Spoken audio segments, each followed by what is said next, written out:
Good afternoon. Back on the calendar, the zoning calendar for the afternoon session, April 21st, 2015. New cases, item number 1, 30-14BZ, 6101 16th Avenue, Brooklyn.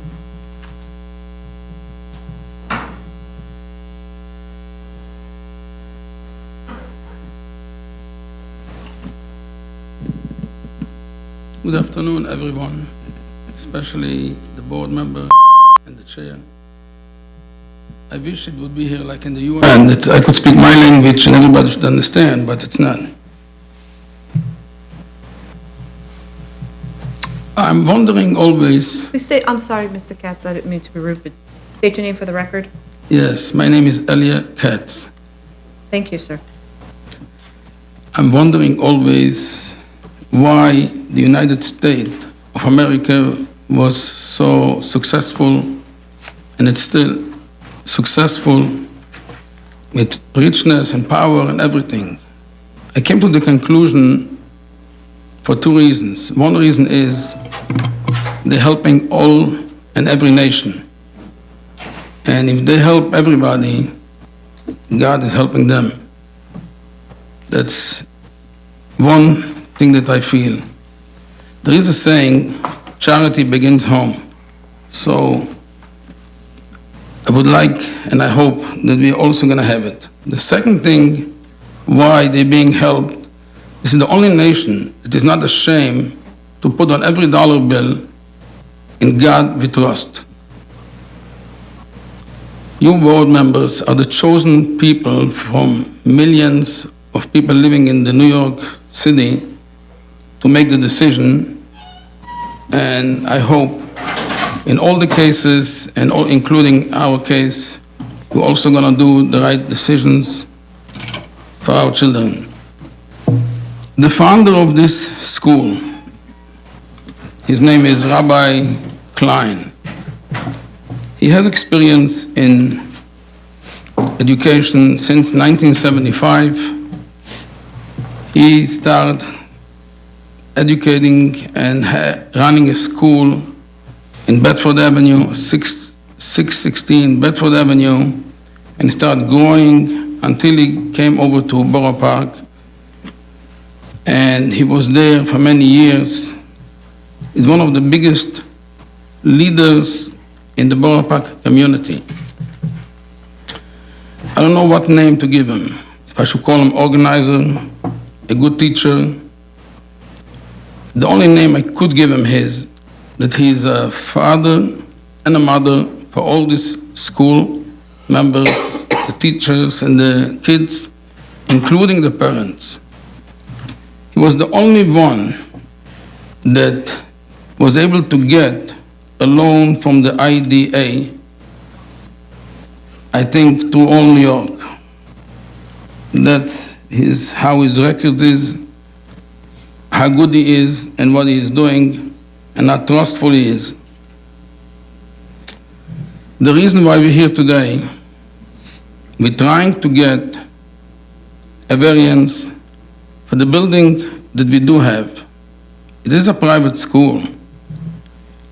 My understanding that private schools that are not coming to the government to get funds, they try through the community to build, and they're working so hard. And now they have the opportunity, since they have no choice. At least 20% of the applications is being rejected each year because there is no classrooms for the children and there's no other activities.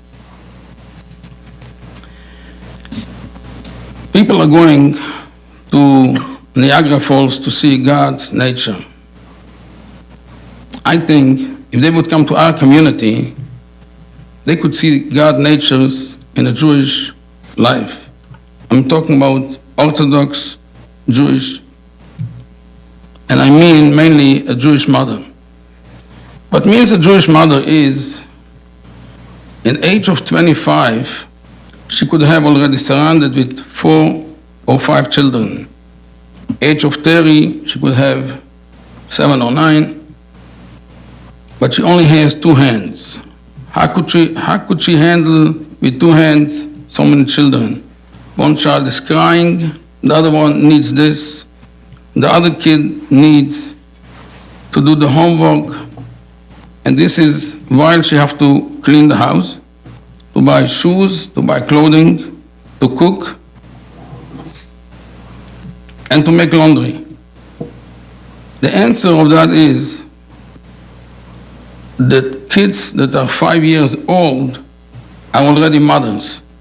They're helping feeding the kids, they're helping cleaning, they're helping, but for that you need a special education. The kids are trained to have a lot of patience, and they're trained to celebrate every day in the year 2 holidays, Father's Day and Mother's Day. This is something that could be proven. Everyone is invited to come to the Orthodox Jewish neighborhood and could see it. How a mother is waiting to the bus, the child should go, and is holding one child in this hand and another child in another hand. To get this education, Rabbi Klein is one of the strongest guys in the community that is giving it. These people are living in a very condensed house, but they should have also condensed in the school. They should not be able to give out. They should not be able to dance. They should not be able to socialize because there is no room. All the activities is being done after hours, after the small children are going home, or Sundays. This is something that everyone could come and see it in the school. And he told me, the rabbi, that he could add in one day 6 more classes he could open up only from 3 to 6 years old. Yesterday we had an inspection from the health department, and I could give here the papers that they was satisfied. We're trying to get Article 47. Like I said, I'm wondering why we have to really ask and come for private schools that they should be maybe, if I'm allowed to say it, the sample of how the community should be everywhere. If all the communities would look like that, maybe they could almost close the police department.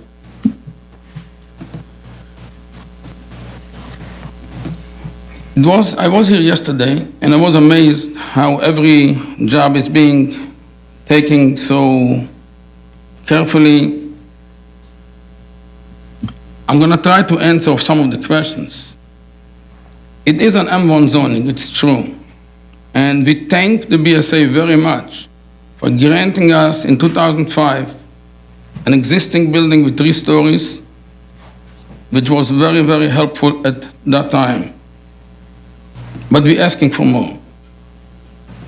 What we're trying to explain here, if you go down in those blocks, the manufacturing, the M1 zoning is dying out daily by new buildings coming up.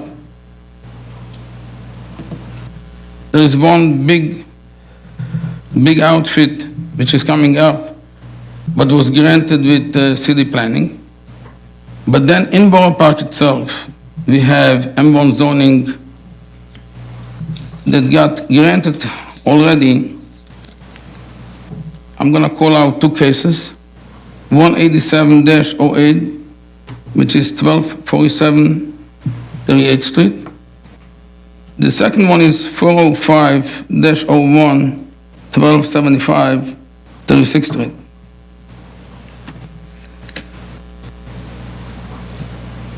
We hired a very good architect, which is well known here in the BSA, with the name Moshe Friedman. He made the plans to try to explain extremely good what we have and what we don't have. I could go over with everyone these plans, but if there is anything else that is needed for completion or to change it or to explain more, that's what we're here for. Again, I trust very much because it's written on the dollar bill, but we try to practices in God we trust. And I trust very much that your decision is going to be in the right way. Thank you. We brought here to show the shape of the shape of the lot, and also we brought a survey, and we could explain it if everyone has the plans, or we could give it out. We could go from page to page and show exactly what we're talking about. So it's up to you. Can I just interrupt? Who's the architect on this project currently? We had, the applicant was Moshe Friedman. He's no longer the architect. He's no longer the architect. Who's the architect? We have Zalman Rosenzweig. He took it over. He is the architect on the DOB also on this case. So we need the architect. He has to appear at these hearings. We I see. What is your profession? I'm an expediter, and I'm very good with Rabbi Klein. I'm trying to help the community. Okay, so we need the architect? Yes. And we need the school administrator here at the hearings. We need somebody who understands the programs for the school, what the school needs, what the school has currently, and can actually talk to us about it and to write coherently about the school. It can't be you relaying fourth-hand information. The architect, by the way, can adopt Mr. Friedman's plans.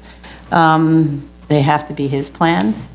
So has to have his title block. Can't say Moshe Friedman anymore. I understand. Okay, so I don't really know what we're doing here today. We had a lot of questions. All of them need to be answered. They need to be answered by the architect and the school administrator. If that's Rabbi Klein, so be it. I don't know who actually runs the school. Okay. Someone knowledgeable about the school. Okay? So the architect himself have to come, or he could send someone from the office? The architect who's actually working on the project. Sorry?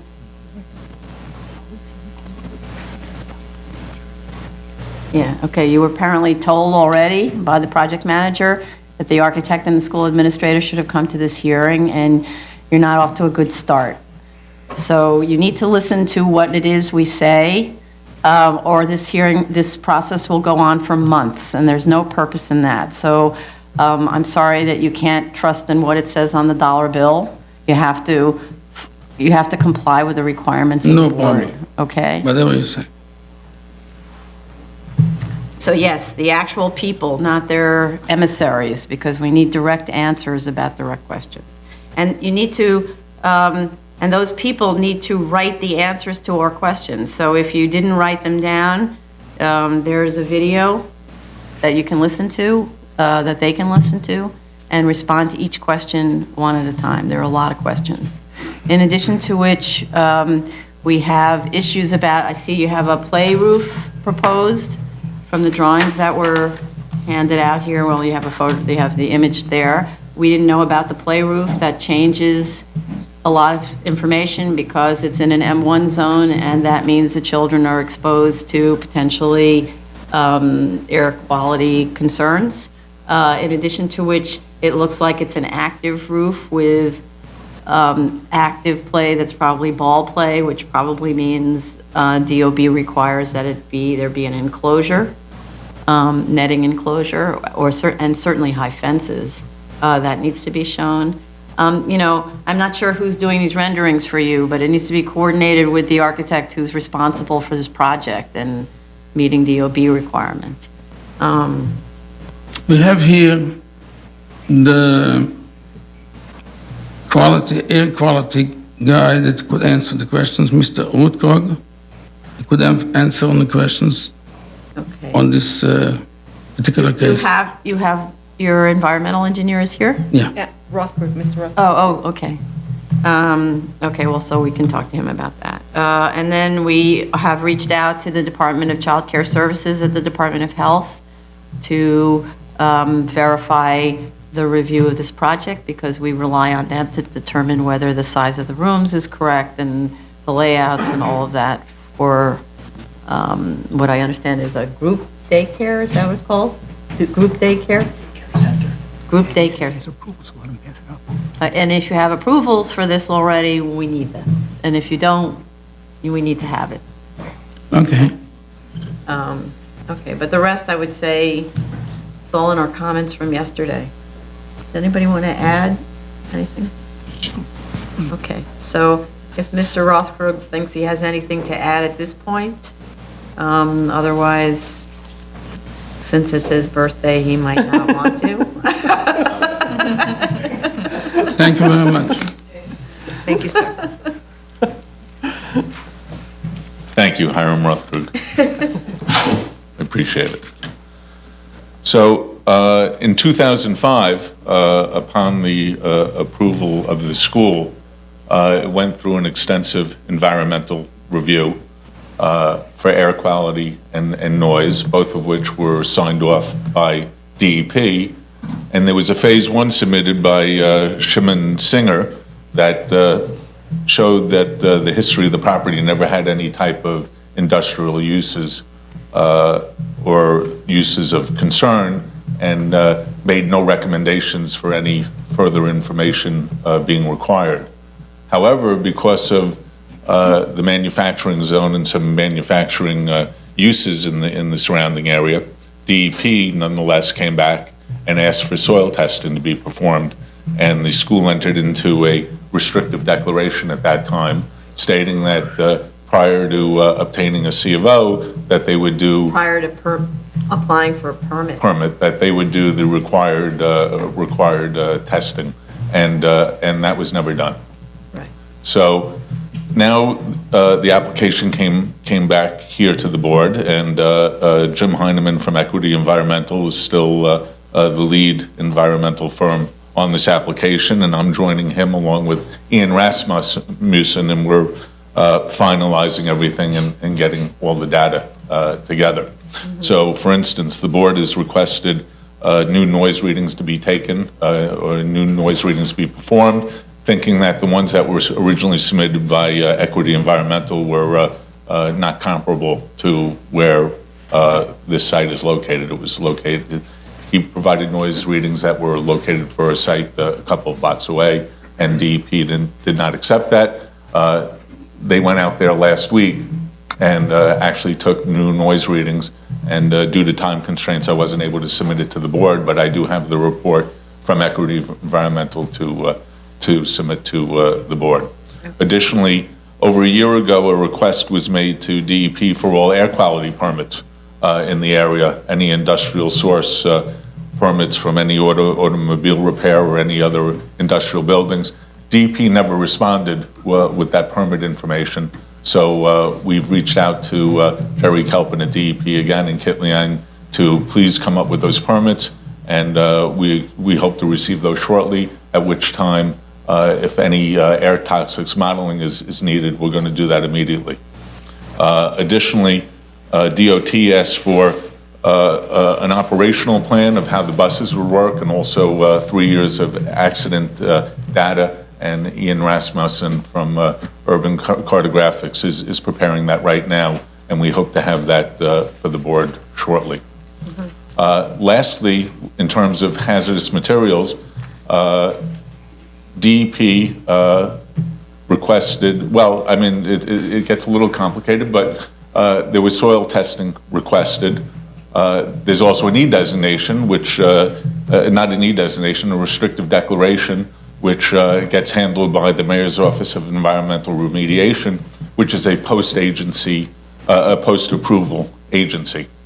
So what it was determined is that we would do soil and groundwater testing now, and DEP would assist us with OER after the fact. So we went out and we did a full program of soil, groundwater, vapor testing, and everything came up remarkably very well, with no soil contamination found. And we received a sign-off letter from DEP dated March 25th. They found VOCs and they wanted to... That's Contaminated. that's what I thought. They asked for applications. Right. That doesn't make, we found that they did find contamination and that they're requiring a sub-slab The- depressurization on the new No construction. sub-slab depressurization Vapor system. barrier then. A vapor barrier, yes. That vapor The barrier, vapor- so why do that if you didn't find anything? Well, first of all, there was no soil contamination or Groundwater. groundwater. This is on the vacant lot where we found a vapor source. Okay. It's an off-site source that's emanating from somewhere in the neighborhood. So because of the vapor, there was a recommendation on all new construction. Yes. Okay. It's contaminated. Okay. All right, so rather than going into this in detail, apparently there's more that's going on. The DEP came back, Yeah, and one of the places where we sampled for vapor source analysis, which was the vacant parcel that's proposed to be developed, we got a hit from some source emanating from somewhere off of our site. So we recommended that a vapor barrier be put in place on any new construction, and DEP concurred. What about the existing building, though? The existing building, we took, Indoor air quality? we did not do indoor air quality. You couldn't do indoor air quality in an existing school. But what we did is we Why did. not? why not? Well, Why can't you do air, what do you mean? It's done all the time. You see DEP little monitor things inside buildings all the time. what kind of test are you looking for? You're To looking see for... If there's Yeah. any VOCs in Well, the... we did vapor testing at the perimeter of the building, and we didn't get any hits. Right at the perimeter of the building, we did vapor testing, and there were no hits. Right, but... And DEP concurred. DEP concurred. Well, There's it some- wasn't No, no, clear no. from the letter that they were aware Yes. that there was a existing building with a restrictive deck where the work Oh, was never done. they're well aware. I have, No, no, no. I have lots of emails from Terrell Estenson and Rory Levy and the board going back and forth No, about. wait. Yes. This application is for the expansion of the school into a vacant lot. DEP is aware that this, in terms of its review, it's looking at subsurface issues and disturbance of soil on the vacant lot, and whether anything developed on the vacant lot poses a problem. What it's not aware of, which we've made them now aware of, is that there never was compliance with the conversion of a prior use, so manufacturing use, to school, because the restrictive deck was ignored. They knew that, Chair. No, they didn't know that, because they didn't have a copy of the restrictive deck, they didn't have the information. Where is it made clear in your submissions that we're also asking you to review something that you never received? We want to know whether the sampling protocol to test whether this building can be converted to a school is acceptable. We'll follow- You didn't phrase it like that. We'll follow up with the board and with DEP, but however, as far as we're concerned from our testing and the sign-off, we did vapor testing at the perimeter of the school building. Perimeter of the school. Right at the side of the building. Right, we We did not get a hit at all on that side. The only place that we got a hit on any vapors is from the vacant lot. And this is the study that we did and the testing protocol that we did is exactly what we would submit to OER to get a notice to proceed from them. Right. Well, but- it would be nice Or- that DEP would state that this, complies with the requirements of the prior restrictive declaration. We'll And that's- follow up with DEP. Again, if DEP has anything they want us to do further or any questions that they have, we're happy to deal with them. So it needs to be made clear. We've already reached out to DEP because we know that they weren't aware of Okay, this. but let's understand that there's no soil contamination, and the only thing that we found out there was a vapor source coming from somewhere. It could emanate from an industrial building or some of the car repair places, and it migrates through the soil. And it's typical of if we did vapor source testing here, we'd come up with vapors here, anywhere. And in fact, if you go to any public school in the city of New York, you'll find the same thing. The difference is this is an application for a variance. Yeah, absolutely. And also it's in a manufacturing district. I'm just right? pointing out that surprisingly, the results of the soil and groundwater testing, whatever, came out terrifically for the school and for the safety of the children. Okay, well, remains to be seen because we're not sure yet that whether Okay. the testing was done according to the protocol the DEP would have had in mind way back then in 2005, right? You're doing perimeter testing, and that's maybe not adequate because you can do testing inside of an existing building, right? And it wasn't done. Regarding No, the we didn't. We weren't going to take in a drill rig into an existing school. No, and- right, because it was supposed to have been taken into a vacant building prior to its Yeah, conversion. not, to a right. school, right? Nobody's disputing that. Right, okay. Nobody's But disputing You it's. can do indoor air quality testing. Well, I mean, if deep, if somebody's on the first floor of the school and you're doing indoor air quality and somebody takes out to paint their nails, it's going to be picked up. well, you don't do it in those situations, you do it when the school is vacant, perhaps. If, you know what, we can reach out to DEP, and if DEP concurs with that and thinks it's a worthwhile task, we're happy to do it. No problem in that. The other question I had was about, I think half of the students are going to be coming by bus and half by public transportation or walking. Right? So doesn't the DOT usually request like a safety route or something? Well, for the they didn't, students they asked. To arrive at school? DOT asked for an operational plan, which Urban Cartographics is preparing. But to that point, I mean, we're talking about 1,500 students. Well, there are 1,000 now, so it'd No, be. but the projection is 1,500. For That's what 1,500. it says in the. Correct. So you should be working with 1,500 students, whatever the percentage of which, I don't know, that's what the school has to tell you. What percentage of the students will arrive by bus? And that's the operational plan, right? How many Right. trips there are? Because it didn't sound like there were many trips, and that seems hard to believe, given how many students there are. Given also compared to schools with far fewer students and how many trips they have, and then how many arrive on foot or with public transportation and on foot, Sure. and what that's doing. I mean, that's a potential impact on pedestrian circulation, right? Yes. And how is that going to be managed? That's something to work out with the school. How do they manage the children? I understand. I went through a lot of the paperwork, and that there needed to be a lot to beef up that part of the application. Okay. And also, in terms of air quality, which we mentioned now, but we weren't aware before, nor was DEP, that there's play area on the roof. It'd be one thing if all you're doing is keeping in a kind of a closed window mechanical ventilation, but now that we have children on the roof, it's a different air quality analysis. Again, depending on the permits and whatever we find, that's, we'll take that into account as well. But we're actively, and I've advised the board every step of the way, we're actively working and processing this application and moving it so that it can be wrapped up in a short amount of time, signed off from the various agencies.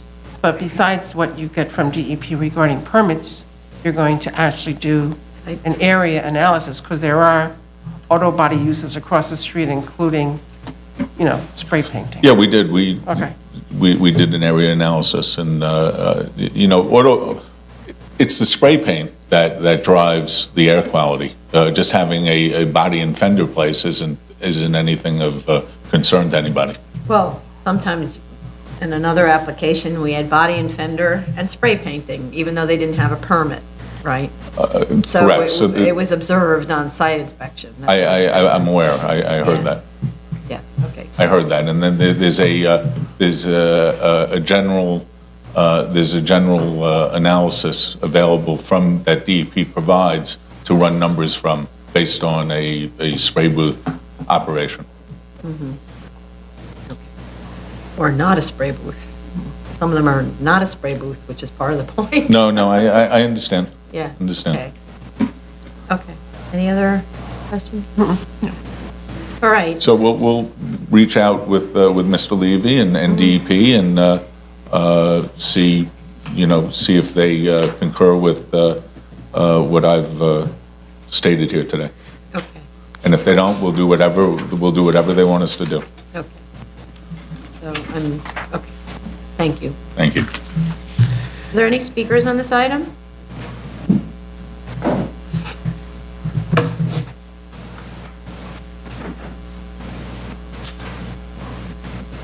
Mr. Mr. Katz? Katz? Mr. Katz?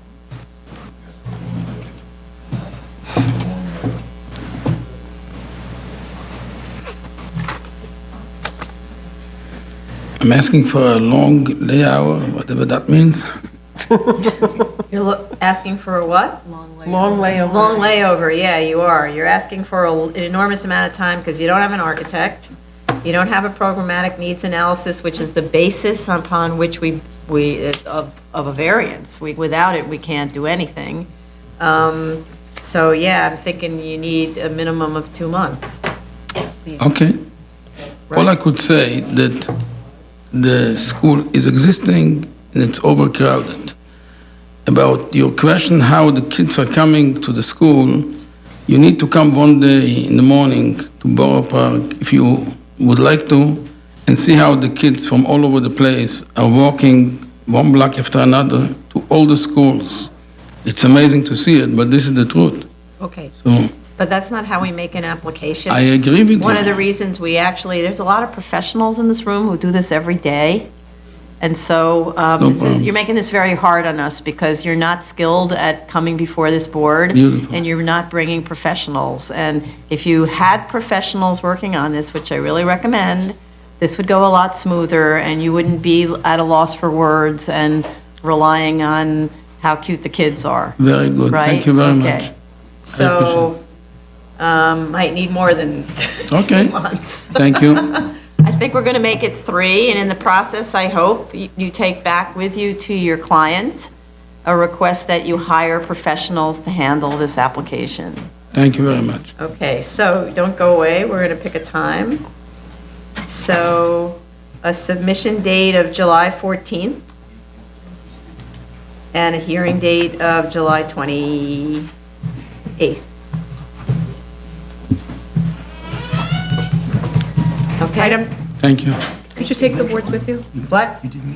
July, 3 months.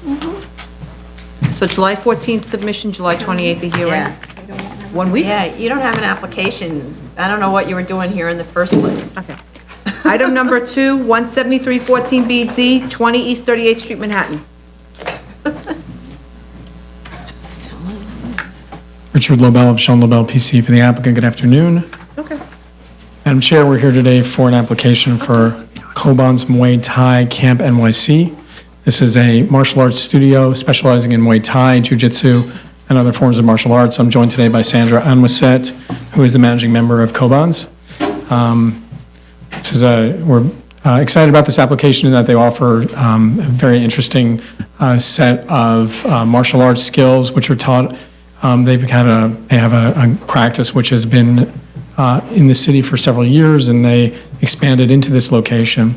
As the chair is aware, this was formerly a site where there was a PCE. It was originally granted back in 1984 and was approved variously in 1994 and 1996, operated through 2004. The chair and the commissioners made comments at the executive session, which mostly related to Department of Buildings and Code issues. To wit, there were 4 main issues. The first involved sprinkler system at the site, second involved an alarm system, the third involved general egress and access to the site, and the fourth involved ADA access. In turn, the first issue, which was with regards to sprinklers, I have in my hands a sign-off from the fire department, Bureau of Fire Prevention, which examined the sprinkler connections, found them to be satisfactory. I will submit this evidence with our next submission. The second being the alarm system. I understand from Sandra that that was installed and that the Department of Buildings did inspect, and we're awaiting receipt of evidence of that inspection. So we're happy that that is going to be available to us as well. As far as access to the site is accessed. There are entrances to specifically to the space at the northwest corner of the building along 38th Street.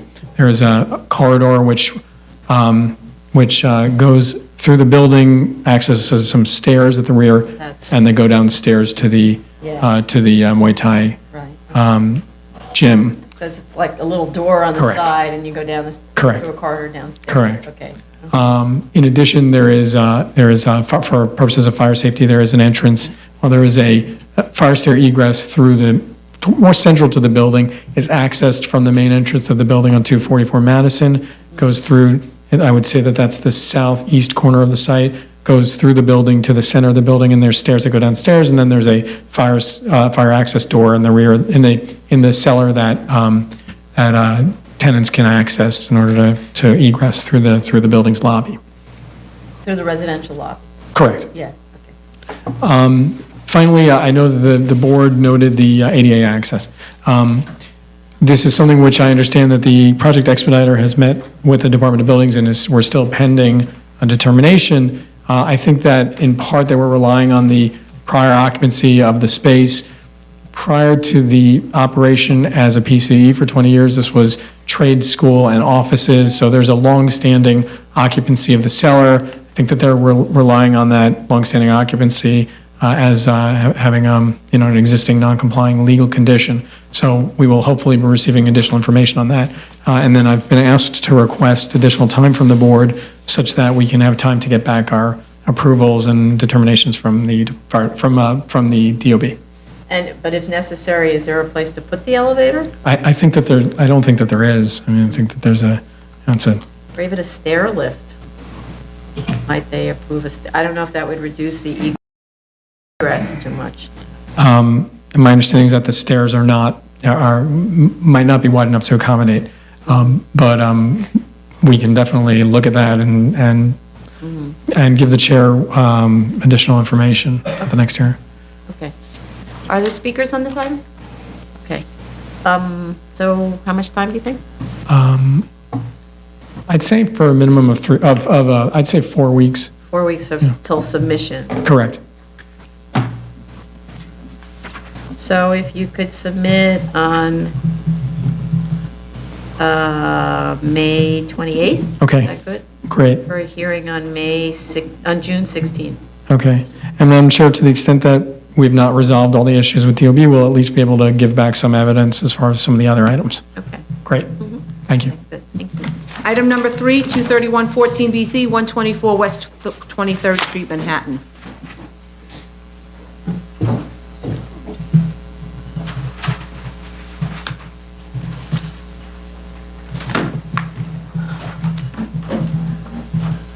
Just to give some context, Jordan Most from Sheldon Nobel PC on behalf of the applicant.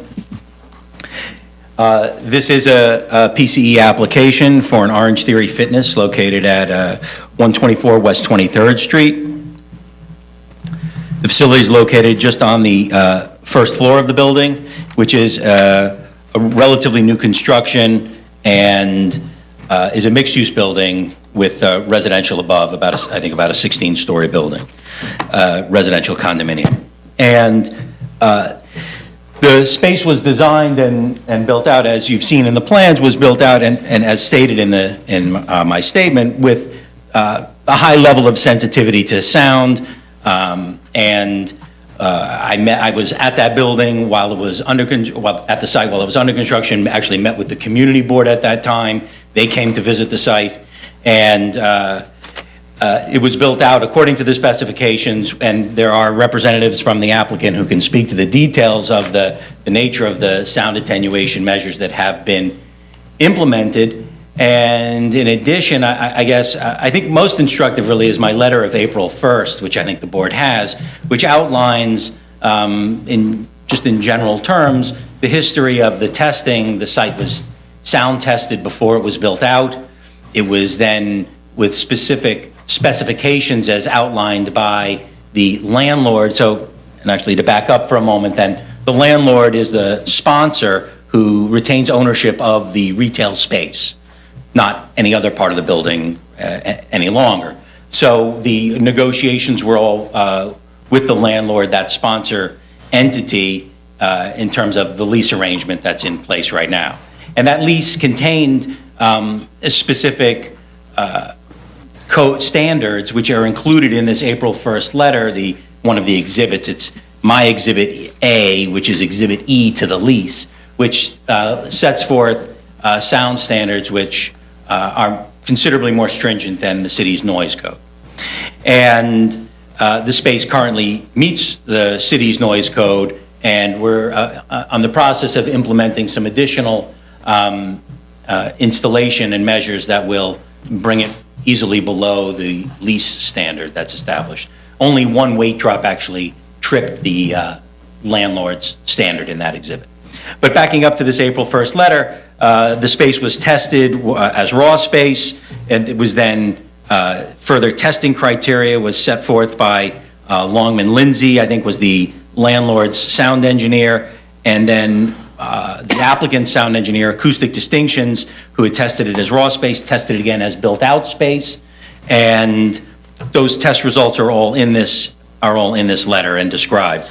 And all the testing was done at levels generally exceeding normal operations of the facility. I think important to understand is that Orange Theory Fitness doesn't operate like a lot of other gyms that you've seen. It's not a typical gym in that you don't walk in and go work out with weights. You go work out pursuant to a class, and there's a regimen of you move from machine to machine, and there's a small period of time at each one of these things, and there may be a period of time at some weights, which are generally lighter weights than gyms normally have. There are no barbells, long, much heavier weights that are more prone to dropping, I think, or kettlebells that are more prone to dropping than dumbbells. And so that's sort of the nature of the operation of the facility. And then I think I just want to conclude, and of course, happy to take any questions. And again, there are people here who can speak in more engineering and building code terms in terms of what's been installed and implemented, which we can also provide proof of to you as well. There are photographs showing the installation of this sort of box-in-box design, if you will, this isolated structure, which is what the gym, which is what Orange Fitness is in that space. Is that the operator, Adam Krell, is here, and he can speak to the various, trying to work with the building, and with it, trying to, I don't think there's an adversarial relationship. He's been generally very cooperative. He's been in several of the residents' apartments to listen and hear, and been, I think, generally responsive to the various concerns that have been expressed. So go back a little bit. Sure. So you said that the testing was done after, let's say, prior to occupancy by the gym. I read in the report by the engineer that there were complaints. Right. So how was that, how did that work? So there was testing done in February, not with the gym in actual operation, but with conditions in the gym established to simulate operation or to be louder than operation. So the sound was turned up to a level that's normally not played, and weights were dropped from heights from which they're not typically dropped, if they're dropped at all. So the simulation was a context, and I think I tried to explain that in that letter. I wanted to be clear where I mentioned that there was some language in the report that maybe was as ambiguous when it said that the testing was not necessary, did not reflect actual operating conditions of the gym.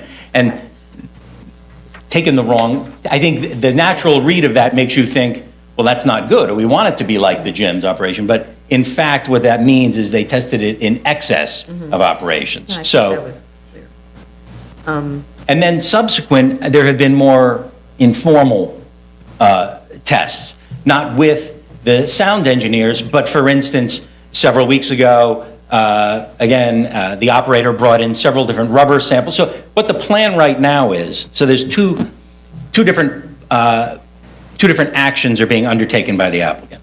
One is to install additional rubber in the area where the weights are used to further dampen and bring down any noise so that no weight drop noise is heard in that weight area. He's tested several different rubber samples and is in the process of deciding and formulating what's going to be installed. They're trying to work out what's the best material for the job. And I think they expect that probably well within 30 days, they'll have that installation complete.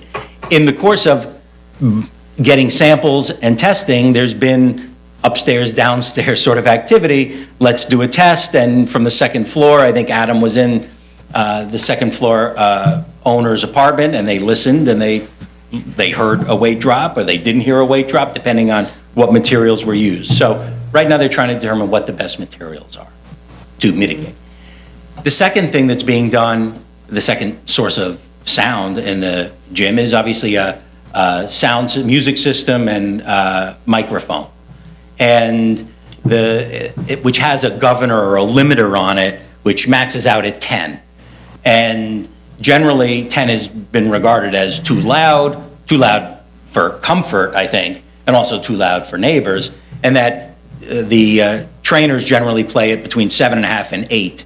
And what Adam, again, is going to do, he's going to change the maximum on the governor so that 7.5 or 8 is actually the 10, so that there is no option to turn it up any higher, and that the maximum is this lower number. So those are the two things that are actually presently under contemplation and mitigation that's planned. So part of what's hard about reviewing this, because we're aware that there are complaints and that the community board rescinded its approval, its conditional approval, which was a very thoughtful review. It was a thoughtful It was a review? very thoughtful review. They said they require acoustical measures be taken, and they acknowledged the applicant's outreach to the neighbors, but it was conditional that that kind of outreach continue. But now they're getting complaints. And so, your timing's kind of terrible, because we've been working on this really difficult other PCE, which is a source of total misery to the neighbors. So we're super sensitized. Well, look, the towards- neighbors are here, so I think you'll get a chance to hear from them, and I would be surprised, we'll hear from them, so I don't have to characterize anything. Right. I haven't heard any indication that, I don't want to be grouped or clustered with that operation, because I Right. know about that, and I don't think there's the same level of misery or experience that's occurring here. And this gym operates in a very different Right. manner, and, But okay, so I'm but part happy of the to problem that's difficult is because we don't have any of the details on what the acoustical measures were. We have the letter from the engineers making a recommendation, do this, but we don't have anything that shows what was actually done. And the letter says, I, engineer, can't guarantee that this will work, but this has worked in the past, right? So we can't tell whether all of those recommendations were taken and how they were taken and all that, because the drawings don't have any I think detail. part of the problem is it's very difficult, it's difficult for you to be there and to experience, to know exactly what's going on. And I think the community board also doesn't, the only people who really know are the people who live there or who've been in those apartments. But it's clear, but what we do know is when we see details and we see what the acoustical isolation measure is, we can tell whether it seems like it's not enough. Or Well, I don't- because we can compare the difference between what you do all the time, everybody insulates 2 layers of sheetrock. That's just done in every building. So that's not a special acoustical measure. But if you're doing something different, I know that in this case, the ceiling's supposed to be hung on. Ceiling is hung, the clips. floor Right. is raised, there's Right. rubber throughout and additional rubber coming.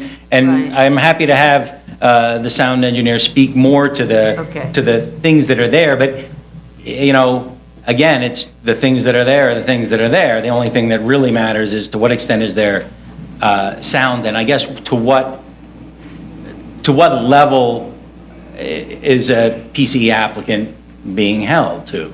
I don't know that, To not be a disturbance to the neighbors, that's. fine, and I understand that. I guess I'm just having, it's hard for us to parse that or to Yeah. determine that. But I So- mean, for instance, if the floors are typically floated or often floated like only 1 inch above, and then the actual execution of that is often poor. So they're not really floated. The owner pays a lot of money to have this separate pouring, and then it turns out it's engaged back with the floor below, with the columns of the walls on the side, and therefore it's a failure. So it all depends on execution. So there's no way to really know that, but it's not a guarantee just because you specified a floated floor that you've got a floated floor. right? So, I understand. okay. So, Sure, this is, so Yeah. if I could, this is Sam Palmer, he works with acoustic distinctions, and they did the raw space test as well as the built-out space test. State your name for the record. Sam Palmer, speaking for Acoustic Distinctions. If there was indeed extensive testing done prior to any design or installation, which we did. There are 2 components to the noise that we tested. We tested the airborne component as well as the impact component. So we used a very large speaker setup, larger than anything that's currently installed, to produce a very high volume of noise in the lower space, and tested the sound isolation properties of that slab, which are indeed very high. It's a 12-inch reinforced structural slab that performs at about an NYC 56, which is comparable to, let's say, an STC 60, which is a very high degree of sound isolation. That's just the raw slab. In addition to that, we dropped an isolated ceiling, spring isolated ceiling with 1-inch static deflection, 2 layers of 5/8-inch gypsum with a cavity insulation of 4 inches of mineral wool, which is enough to bring that entire assembly up to, it's not really measurable, but close to an STC 90, which means that any airborne noise produced in that space will be inaudible in the space above under any normal operating conditions. And that was tested and verified after the installation took place. So we took the speaker system and brought it up to the maximum level in the space that it's capable of producing, which was 88 dBc. And that was both completely inaudible and immeasurable in the space directly above. so you got into the apartment? Yes, we above. got into the apartment above. Just to detail some of the other constructions, the floor was indeed floated, but the installation was done very well. It was done with a system that is actually, we've had a lot more success with than other, let's say, fiberglass floated system or spring floated system. It's a rollout rubber system, which only requires that the seams be duct taped and then duct taped around the perimeter to prevent concrete from flowing to other places, which it did not. There was also an isolated wall system in place with resilient clips, which Plytech Genie clips, resiliently connected to the studs, which were totally separate from structural walls with two layers of sheetrock there. So basically you have a full isolated box-in-box construction that's more than adequate to attenuate any airborne noise of reasonable levels in the gym, anything that's been measured in Orange Theory locations. Those resilient clips on the walls prevent any short-circuiting of the isolated floor. For the impact portion of the testing, impact noise in buildings can be somewhat unpredictable and difficult to design to. And we had certain space limitations that prevented a much deeper floor. So we added one layer, this first assembly of isolated floor with the rubber and airspace and a 2-inch concrete topping with more rubber on top, and performed weight drop tests of that floor. Just to give you some background on the lease limits that was set out by the landlord was a level of NC 35 for 1 second LEQ measurements, which is approximately it's about approximately 40 dBA as a limit inside the residence. When we measured it, the ambient level in the residence, it was about 40 dBA. And then when we measured weight drops in the residence, they measured anywhere between, let's say, 45 and 50 dBA. So we were in marginal compliance with the lease with this initial isolated floor system in place, up to about 2 to 5 dB over, which is a very small amount and still within, it still complies with New York City noise code in this case. But there are going to be additional isolation measures put in place for the weight area, which we anticipate to drop the level of weight drops by at least 10 dB, bringing it into clear compliance with the lease and any applicable code. So what other measures are you going to be taking? There's going to be additional rubber matting installed on top of the existing isolated floor.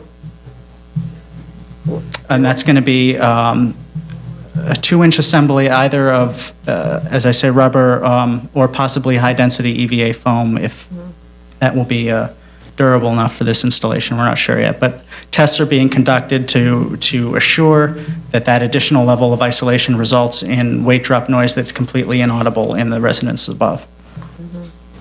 So, and have you been responding to complaints from neighbors? or- I wrote that report, and I'm sorry if I phrased it in a way that made it seem as if I had personally, I had understood that there were concerns.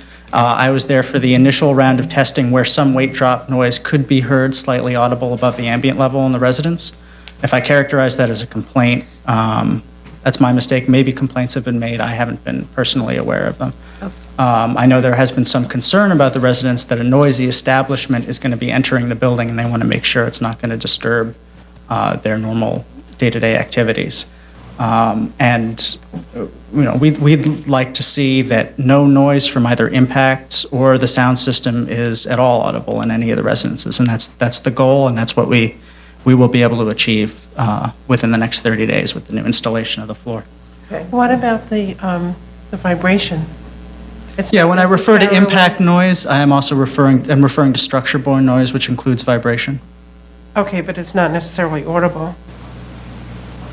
I'm What you sorry, measure what, with I'm sorry, what you're, seismograph or a accelerometer yes? is not really measuring audible noise. No, that's measuring vibration. Right, so But, what but about the, what the vibration? weight drop tests were, it was an airborne test done in the residence above. There was both vibration and airborne testing done of weight So drop how was noise. the vibration data? There was no, we could not detect any measurable increase above the ambient level in the slab for the vibration. The ambient level in the slab is fairly high because of environmental factors such as truck noise and other noise in the city.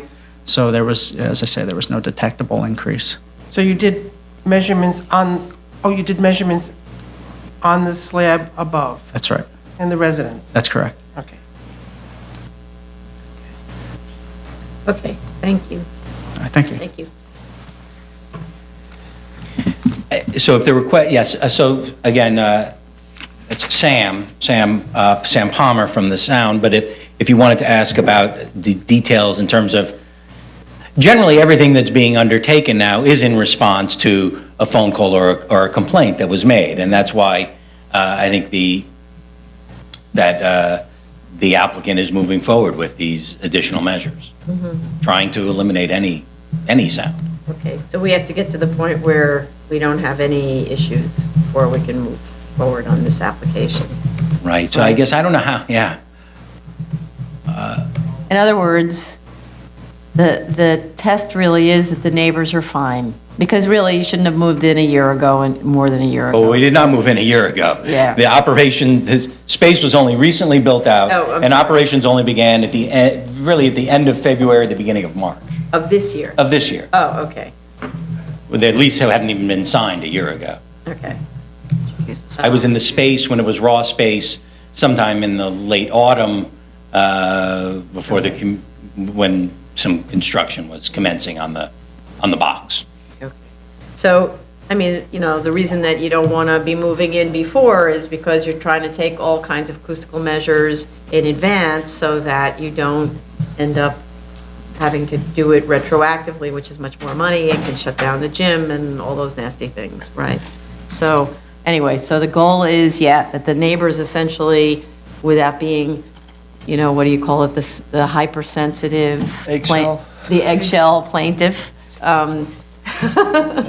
but that they reasonably don't feel that the gym is imposing kind of misery on their existence, right? happy to hear from the neighbors. I mean, so. Okay, so let's hear from speakers. Thanks. Jed, you want to set up? You want to take the mic and stay seated, Jed? Well, he's got to do the, yeah. You sure, Jed, you want to? Yeah, you could do that. I'm afraid you're gonna- all of us have been where you Taking are. this long. Tearing your Achilles is no fun. Okay, that was easy. Well, thank you, and many of you know me. My name is Jeremiah Candrever. I'm a partner at the law firm of Troutman Sanders, and I'm here representing Citizens Condominium. And what my testimony includes is testimony from myself and from 3 of the tenants and some board members. And they will describe for you what they've been experiencing. And as far as the measures that have been taken to date, I understand that at least from today's presentation, some of the materials that have been submitted to the board, that certain measures have been taken. And it seems as though, as the applicant has portrayed it, quite extensive measures have been taken. Well, it's a shame that the measures that have been taken are inadequate in all respects. Some residents are being woken up, dishes are being rattled, individuals are being basically dispossessed of their tenancies, and this is a severe issue that is affecting a number of people in this building. And just to kind of set the record straight, if Mr. Most didn't realize this was adversarial, it is, in all respects. And so I do have an acoustalog report that shows you there's no less than 5 violations of the city's noise code. And these tests were done under circumstances when the gym was in operation and no one knew that we were testing, so that you could get an idea of what the noise conditions are like in units above, directly above this PCE. I also want you to understand, please, that this is not a typical PCE. It is not a typical, it's very different from a Lucille Roberts, it's very different from a yoga studio. This is more of a boot camp situation, and I don't know if any of you have had the opportunity to experience a boot camp gym, and so I'd like to play for you a short video. And can someone help me with the lights, please? You got it? Got it?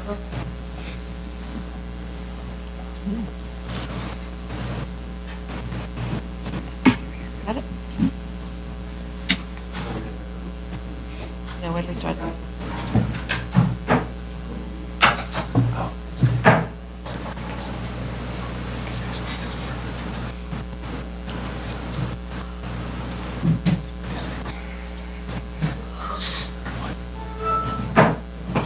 Okay, it's only a 2-minute video.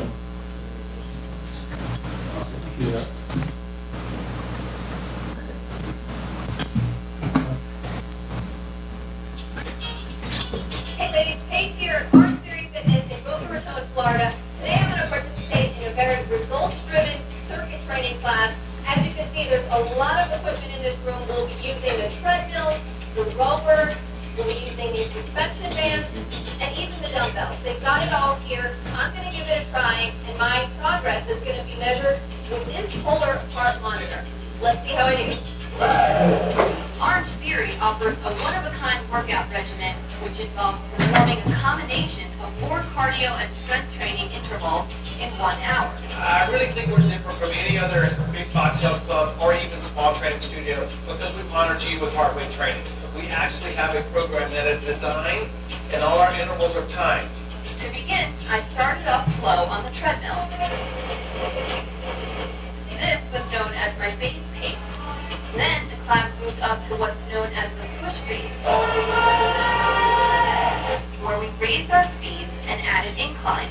And finally, as an added challenge, all sprinted.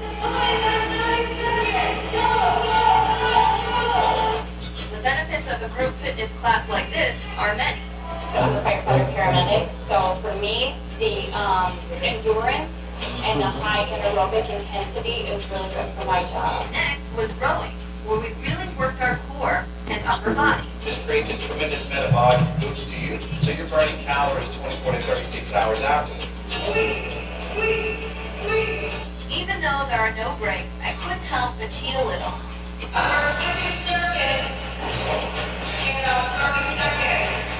With no time to rest, we moved right into free weights, while doing jumping jacks. No, I'm not kidding.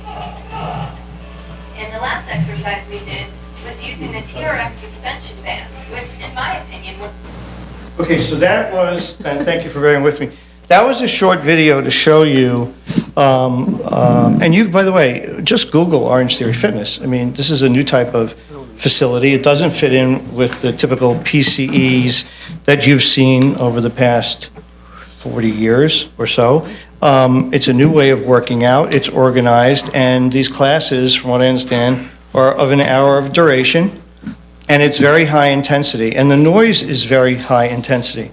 And I thought that when you read the application that was submitted, it seems to me at least that the noise assessments that were done were nothing short of contrived.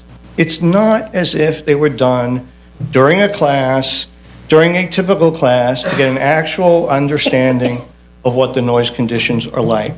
The idea that there's a meter that goes to 10, but we're only going to leave it at 7, and then someone's going to reset it, that idea needs to be monitored, and to me, is insufficient.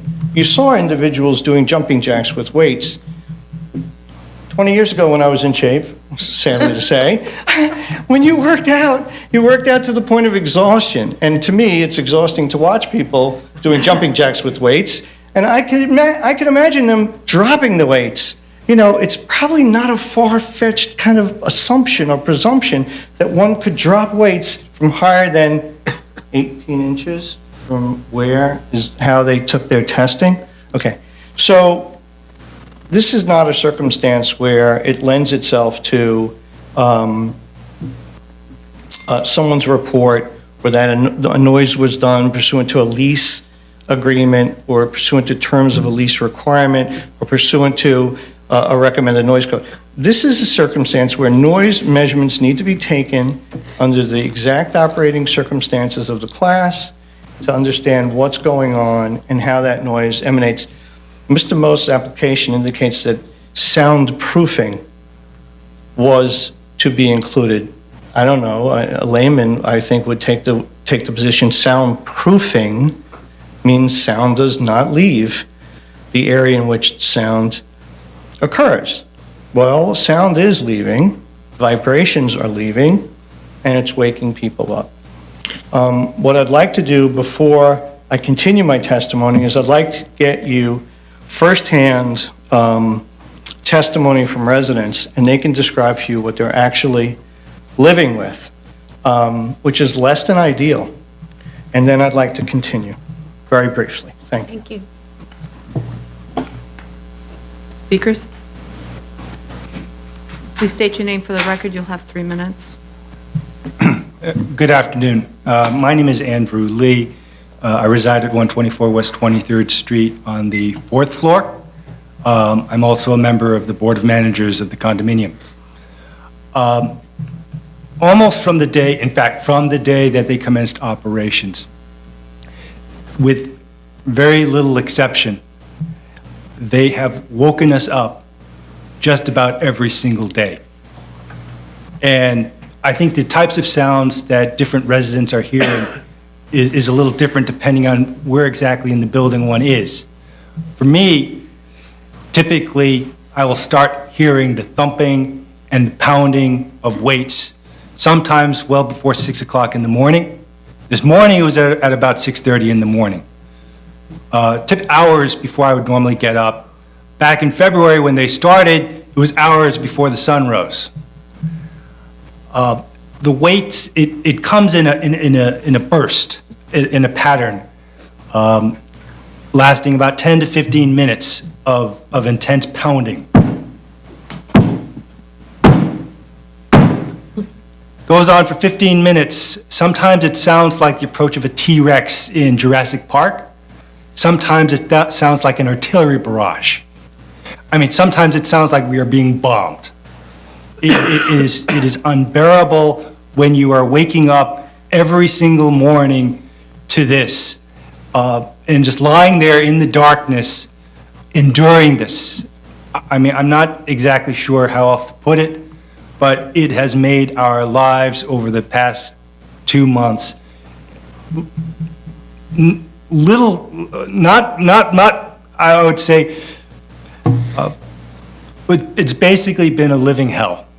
That's what the past 2 months of our lives have been like, in large part. I can tell you, I'm on the 4th floor. I can also hear the music. I can hear the shouting and the shrieking and the barking of the instructor's voice over their amplifiers. This occurs throughout the day. Of course, it starts in the morning, and it continues on through the morning. Their peak hours are in the morning and in the early evening. I typically work very late, so I think my neighbors can better testify as to what they're hearing during the evening hours. But this is something we're enduring day after day, week after week. We've made complaint after complaint after complaint, I believe on a daily basis. It wasn't until the applicant started getting pressure from Manhattan Community Board that for the first time we actually saw any kind of reaction. I'd have to say that the response that we've been getting from the applicant has, I think, best characterized as a callous disregard for the interests of its neighbors here. It's only when there's been pressure from the city or organs of the city where they've actually started to respond, and there's been a lot of talk. There have been some proposals. There has been no action whatsoever. For 2 months, we've been enduring this. As far as, you know, as Mr. Kondreva was pointing out, this is an organized class. It's not like people are going in to lift weights. No one does anything in an Orange Theory unless they are told to do so by an instructor. That means an instructor every single day, multiple times a day, perhaps hundreds of times a day, is telling people to lift weights, lift dumbbells, and then, you know, which inevitably leads to people dropping dumbbells on the floor. We also understand that people are now jumping up and down on the floor. All of this pursuant to the instructions of the instructors. Every morning, someone has to turn on the amplifier. We tell them to turn it down. They turn it down for a few minutes. A few minutes later, they turn it right back up again. Every day, just about, we go through the same ritual. Why can't they simply keep it turned down? Okay, good, thank you. We can hear from some more people. Thank you very much. Thank you. Next speaker?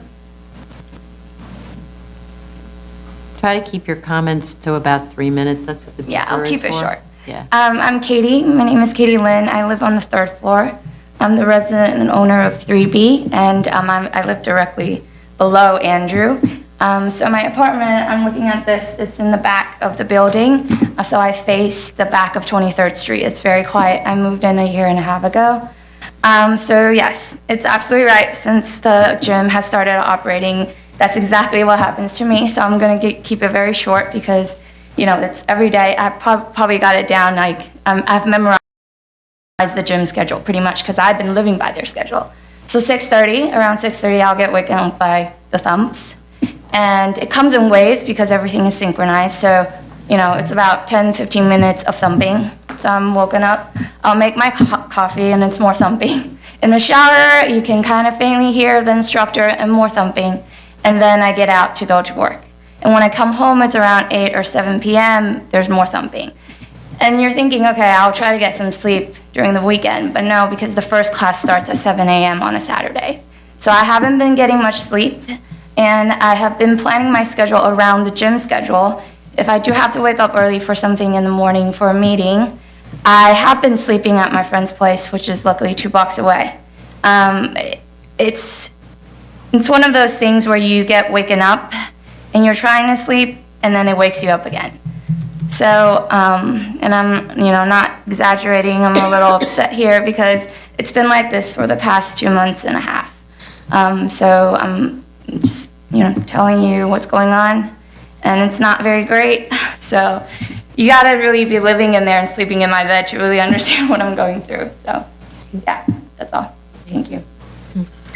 Next speaker, please.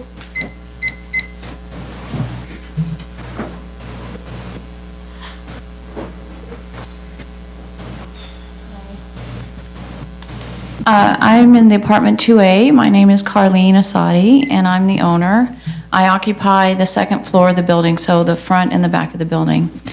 I have obviously a few more issues than Andrew and Katie, given that I'm on the second floor, so I get the brunt of the noise. I get up even earlier than Katie when the classes start at 5. I have a problem because my bedroom is directly under the entrance of the gym, and that has not been insulated. So I hear them coming in the morning. That wakes me up, and then what comes next are the classes, which are the weights dropping. And I know they had tested originally for the 15-pound weights, but they also have weights, 20 pounds, 45, 50-pound weights. When you have 10 or more people in a class, and it's not just one weight being dropped, it's multiple weights, and the heavier the weight, obviously, the louder the noise and the vibration. It's very disturbing. Even during dinner time, sometimes we all look at each other like, God, really? I mean, can we not just sit through a meal without these weights dropping? The microphone, for me, is a big problem as well, because I can hear the voices. I can hear them counting down. I can hear them screaming. Adam has worked with me in the past week to try to find a level that lowers the weight. I'm just wondering why, since we have found a level that I found was just a faint noise, that was at 6.5, why they're not keeping it at that level. It's still been turned up. I mean, just this morning I heard it. So I would like there to be some sort of master control that would keep it at a level that I wouldn't have to be disturbed, in the morning, in the evening, whenever there's a class. I don't know, do you have any questions about anything that we've talked about thus far? We're hearing you. I know, okay. Yeah. Okay, thank you. Thank you. Are there any other speakers?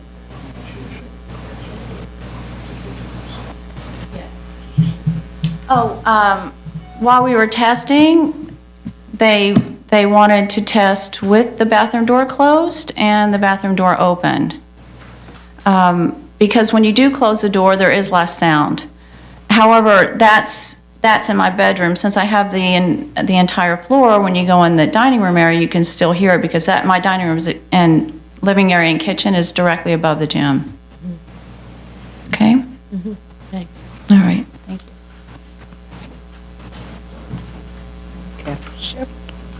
And I'll try to keep this short. So one of the mitigation measures you've heard, and I believe Adam, the owner, franchisee of Orange Theory Fitness, suggested to ameliorate or to reduce noise was that Carlene keep her bathroom door closed. It's appalling and insensitive on many different levels. I also would like to point out to you that in the statement of findings, by the way, I'd like to hand this in. Can I hand this to someone, please? I'll come to you. Okay, great. So I'm submitting to you an acoustalog report that documents the testing that we did and documents the findings by acoustalog that there are no less than 5 violations of the city's noise code. I also want you to know that the testing was done during Passover. And I'm not quite sure that the gym was operating at full capacity. And so I'm suggesting that new testing be done when the gym is operating in a typical fashion under full class load, so we can get a sense of really what's going on. Number one. Number Sorry, two. just a question. Yes. They were inside of each of the apartments when they did these tests? That testing was done when sound devices were in Carlene's apartment, which is directly above. Okay. You should also note that in Adam's statement of findings, one of the things that Jordan's statement of findings, one of the things that he discusses on page 5 of his February 13th submission is that all walls and ceilings surrounding the workout areas will be soundproofed, thus reducing any potential noise disturbance. Well, is it soundproofed or is it sound reduced? Because it certainly isn't soundproof. Proof to the point that noise doesn't emanate. And then I do want you to understand, and I know you do, but I just would like to point out to you that one of Mr. Mo's statements regards the grant of a term of 10 years. Make no mistake, we're requesting the board deny this application. To the extent the board feels that at some point it cannot deny this application and that it is inclined to grant this application, the only thing that keeps a handle on long-term and daily operations is a short grant, a grant of 6 months or a grant of a year. Make them come back and pull their approval if it's ever granted, because they're not operating in a manner that is consistent with the city's noise code and the needs and the needs and the wants of the building residents with respect to noise issues. There's no reason in the world that this facility should operate and have members who live here flee their apartments or be woken up. I believe the application is requesting hours from 5 a.m. till 10 p.m., which is kind of ungodly. It's bad enough sometimes I'm up very late at night helping my children with homework. I could only imagine being woken at 5 or 5:30 by noise and vibrations. I could only imagine sitting trying to do homework with my children, listening to the instructor say, 5, 4, 3, 1 more. You know, the microphone thing is really an intrusive aspect of this operation. I wonder if headsets is an option that the board would consider. I wonder if headsets are an option that Mr. Krell would consider for his patrons to wear instead of having an audible microphone system. We would like to work with Orange Theory Fitness to see if there are measures that can be undertaken to address these noise issues to our satisfaction. Unfortunately, we think that very little progress has been made in the last 2 months, and we don't see progress being made quickly. And so in that regard, we would anticipate a longer period. Well, of course, we'd like a shorter period, but we'd request that the board hold this item over for 90 days to allow us some time to work with Orange Theory Fitness and their representatives, our noise consultants, to solve all of the existing issues and to set forth a protocol for going forward that ensures that none of these issues can arise again. Did Acoustilag, it doesn't look like it, did Acoustilag make recommendations for how to improve the conditions? They did not. Acoustilag was just recently retained. I was just recently retained. So we did not have time to, in fact, this was just prepared and issued. And that's one of the other reasons why we think we need at least 90 days to kind of work through these issues. Very, very thankful of the community board in sending the updated, withholding their consent letter. They've been trying to resolve the issue and work with the condominium board. And no matter how much testimony you hear about these tests were done, or this done, it's a box in box, it's not working. And the bottom line is that whatever was done is insufficient. And I think an unscheduled, unnoticed visit to Orange Theory Fitness, as well as to my client, to the condominium board, that could be arranged, and you could hear it firsthand, whether you want to come at 5:30 in the morning or 10 o'clock at night. What would make that arrangement for you so you could hear it firsthand? Thank you. Thank you. Any questions? No? Okay. Copy of that report? Yes, Tony, I handed in 6 copies. No, you gave me only 5, hon. You can have mine. I don't need to write You're this. gonna put it on. I'll follow it up with you. But by the way, in the comment that I made about the hours of operation that's proposed 5 to 10, we clearly would like something, to the extent the board's going to grant, we clearly would like something more along the lines of 8 in the morning till 7 at night, or 8 in the morning till 6 at night, because at least there's a opportunity for residents to not be disturbed during their sleep and evening hours and dinner hours. Thank you.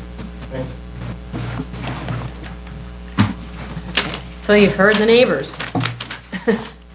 Right, well, I mean, I too, again, I think this is a difficult thing to actually determine without actually experiencing it.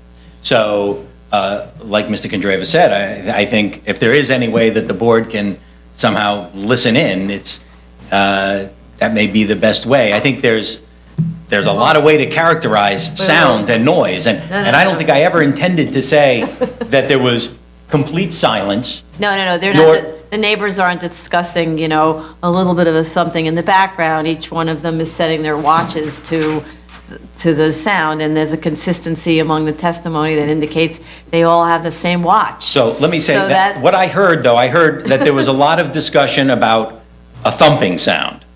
And that is something that, and there were a lot of characterizations about the nature of Mr. Adam has been talking to so-and-so for a week.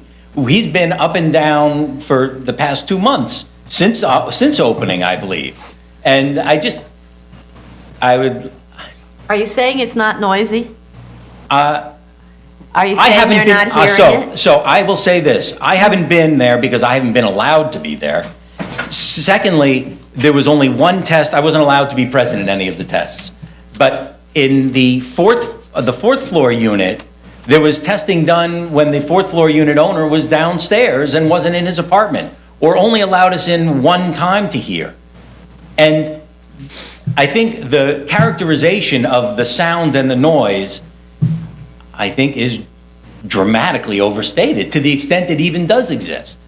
So, the owner has been in several of these apartments. Sorry, so and he I'm going to just stop you here. So we're not here to litigate the issue, right? You get to do that in court if necessary. What we're here to do is listen to experts, so it's engineers, each one of whom will produce test reports. And the test reports are what speak. This is actually science. This isn't litigation, right? So one pile of science is telling us that it's hearing, it's feeling and hearing, right? There's another pile of science that has not been able to go and test the gym in action. It did it based on weight drops that were, kind of a stage thing as opposed to classes in action. We've seen this on other applications too. It's not the real life situation, it's sort of a stage situation. So the testing needs to be done with both your engineer and their engineer on the second floor using agreed upon testing methods. And the other thing that we've done is if the two can't agree, then you bring in a third who breaks the tie. Well, we're doing an installation. We're doing an installation Okay. that I think we believe is almost 80% of the things I heard were relating to a Okay. periodic thumping sound, which So your goal is not for your client to spend money needlessly, right? he's committed to do that. No, but the point is, your acoustical engineer has only been able to do tests based on this one kind of artificial structure, right? Which was not based on the school, on this gym operating a class. Okay, just 1 second though. So the testing should be agreed upon, and the level of amelioration should be agreed upon by the two engineers. So rather than just going in and installing the mats, and it turns out that that's the wrong approach because the test results indicate something else, these two engineers need to agree, okay, now I see what the issues are.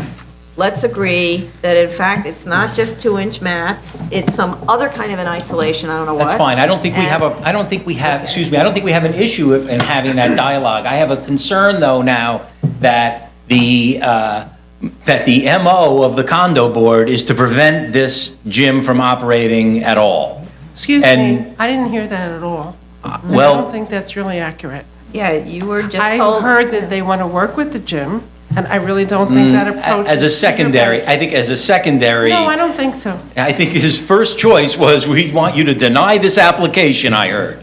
That's what I heard. And then I heard that if you don't deny it, because we know it's hard to deny a special permit, we'd like you to put it on the shortest possible leash possible. Right, but That's Mr.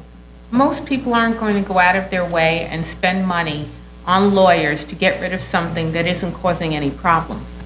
So if there was no noise in the apartments, do you think that they would band together, unite, spend money on a lawyer, leave their work, come here and complain, maybe many times more in the future if there were no noise and no problems? So maybe there is a problem. Maybe We that's will why work, they're we are here. happy to work with Acoustalog, and I understand that. And I think there was also a sort of a jokingly reference to, I'm not making the claim that there is an eggshell head problem here.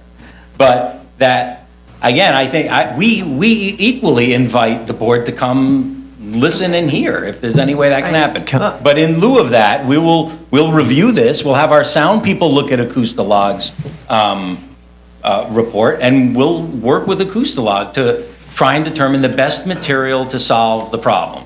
You're right, nobody wants to install materials that aren't the best materials to solve the problem.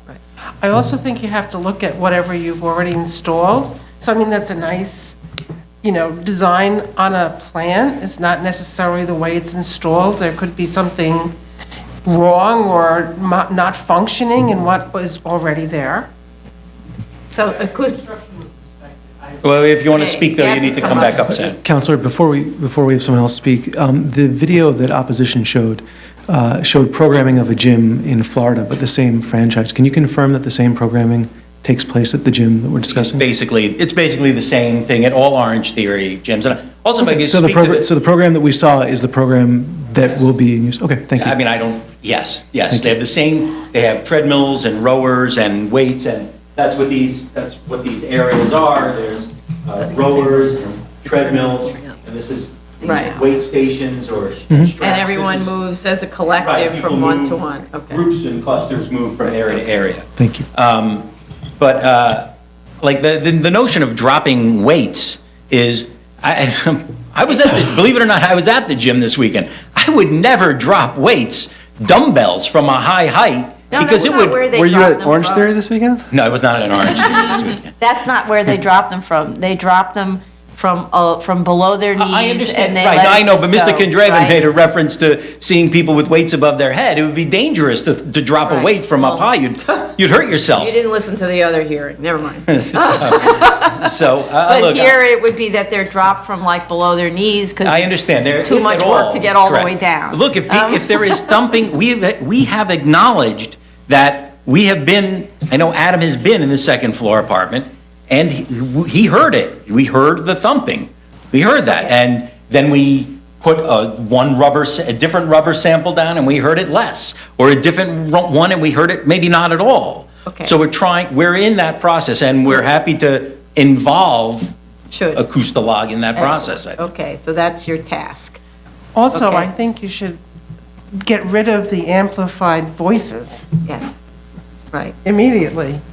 Right, so if it's working at 6.5, whatever that means, this the volume Or even setting, less. second hits, I or think 6. that's an or- I don't know that, If they I can didn't hear that was. go, go, go, or whatever it is they're shouting at them, they shouldn't be hearing that, right? When people were, And if I can tell you, I mean, I know Adam can characterize the sounds that he heard in that apartment. But not when- during a class, right? It was during a class. It was during a class, and it was separately, the noise that takes place in this facility is not determined by whether there's 15 people or 50 people in the class. The people are huffing and puffing and working. They're not generating the noise. The noise comes from the speakers, and the microphone. Therefore. So it doesn't. Yes. Right. So we can't get rid of it. And so when we tested it, my point is that there wasn't like a light time when we tested it, or a busy time or not a busy time.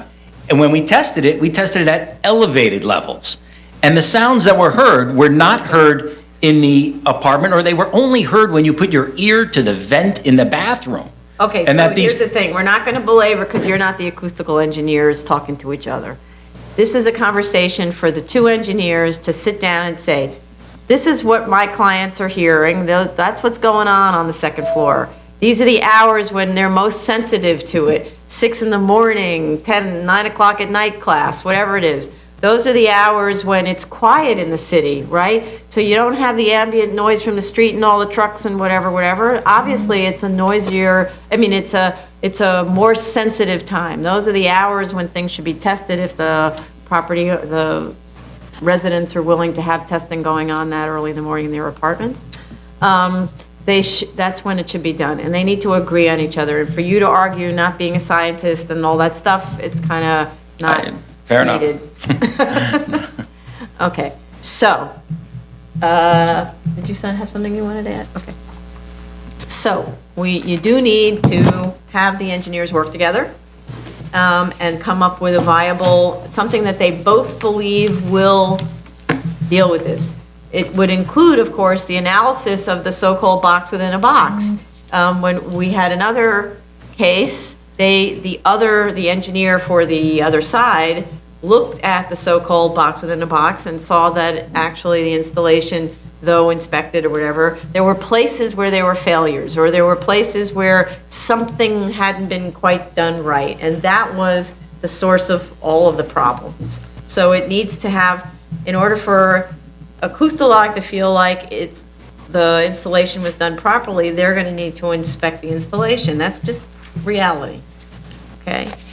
So I think you need a while to do this. Maybe, don't know how long it would take to put these engineers together and come I'm up sure with a they plan. can get together fairly quickly and then Yeah. develop a plan. I would think in the next 2 weeks, they should be able to put their heads together and look at the space and observe its operations and. Is that realistic? Okay. You think that's realistic? It's not possible. Why isn't it possible? You should have brought your Acoustalog here. This just started, our representation just started, and there was a fury of kind of activity by Mr. Most to have a community go ahead with the condo board most recently. And I think in anticipation of his testimony for today before you. And so we didn't have a lot of time to prepare. And 2 weeks is completely inadequate. And I think that we'd like a minimum of 90 days. I don't know what the 90 days is for. Because in the meantime, people might still be, annoyed. It extends the misery. Why would you want to do that? Right. But the goal was, the board's prepared to deny it, that's fine.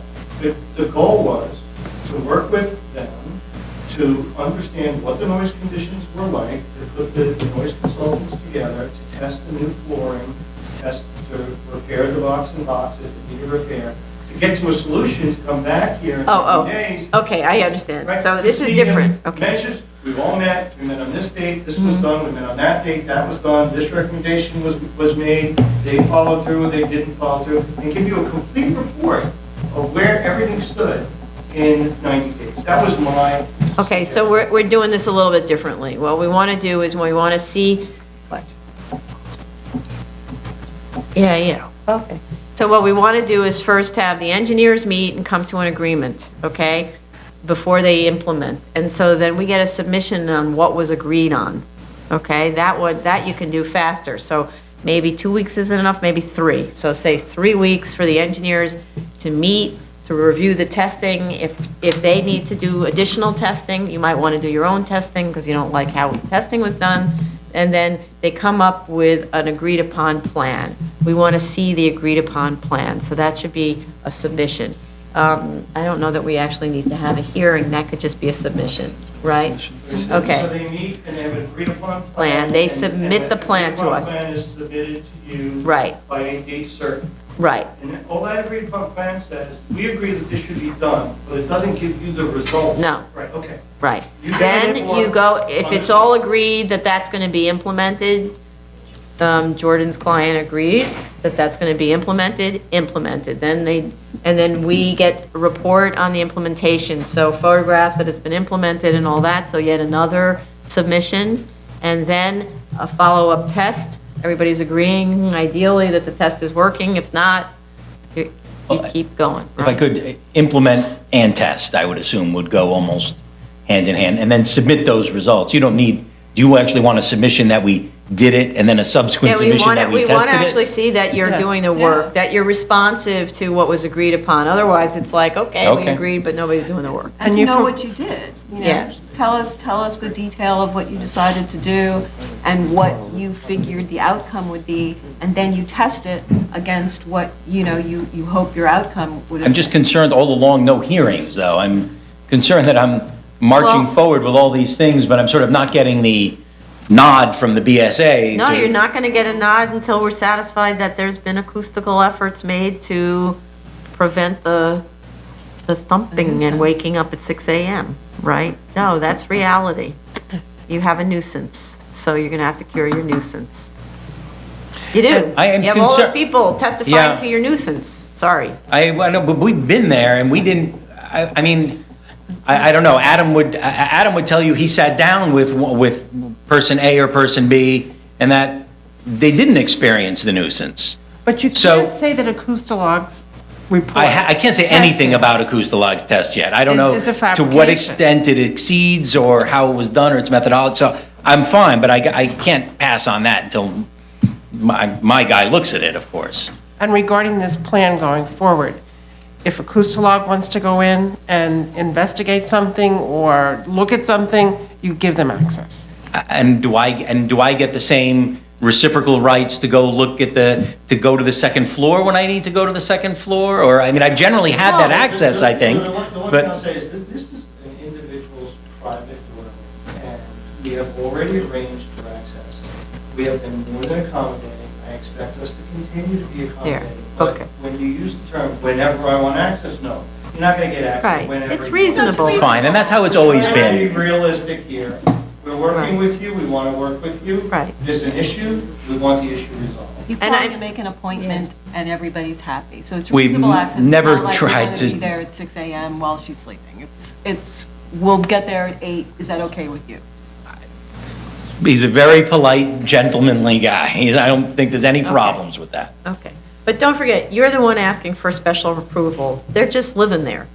I So understand, you have to but be again, but I accommodating have, to their needs. I understand right? that. Okay. I know I'm asking. Okay. I understand. Okay.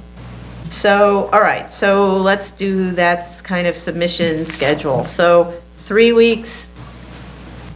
Okay, Well, 3 so- weeks from today. Sorry, but Oy. Jed, I'm sorry, you said, so is that possible that within 2 weeks? I don't. 3 weeks. 3 weeks To- to the engineers working together. I will immediately, when I leave the office, I'll back, we'll be on the phone with this block to understand their availability and stress to them how important 3 weeks is. To the extent they can't make 3 weeks or 4 weeks, I'll reach out to Lori today or tomorrow morning. And we'll amend the submission. And if you Okay. can request a minor amendment, and then Right. another extra week. I don't- Right, okay. So let's just set this up. I will not request an amendment any further time. Okay. Who's the law can Okay, so let's just start it off with 3 weeks from today, which is is May 5th, a submission from the 2 engineers stating that they've reviewed the materials, they come up with the following solution, this is what the solution looks like, and the gym agrees to implement this solution, okay? And then So now you're going to be implementing it. So implementation, that can take a while. So maybe in 4 weeks, we get photographs to show the implementation in process, okay? So that's what? 1, 2, 3, 4, let's say June 9th.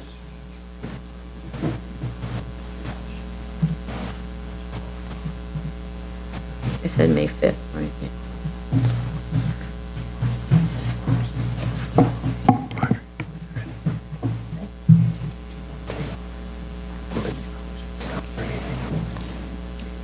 Did you get that? May 5th? Yes, June 9th. good idea. June 9th. So June 9th for Implement. submission of photographs Proof of implementation. of, yeah, it could be the implementation still in process because we don't know what it is. It might take longer than that. Understood. Okay. Hope not. And then, yeah, I hope not too.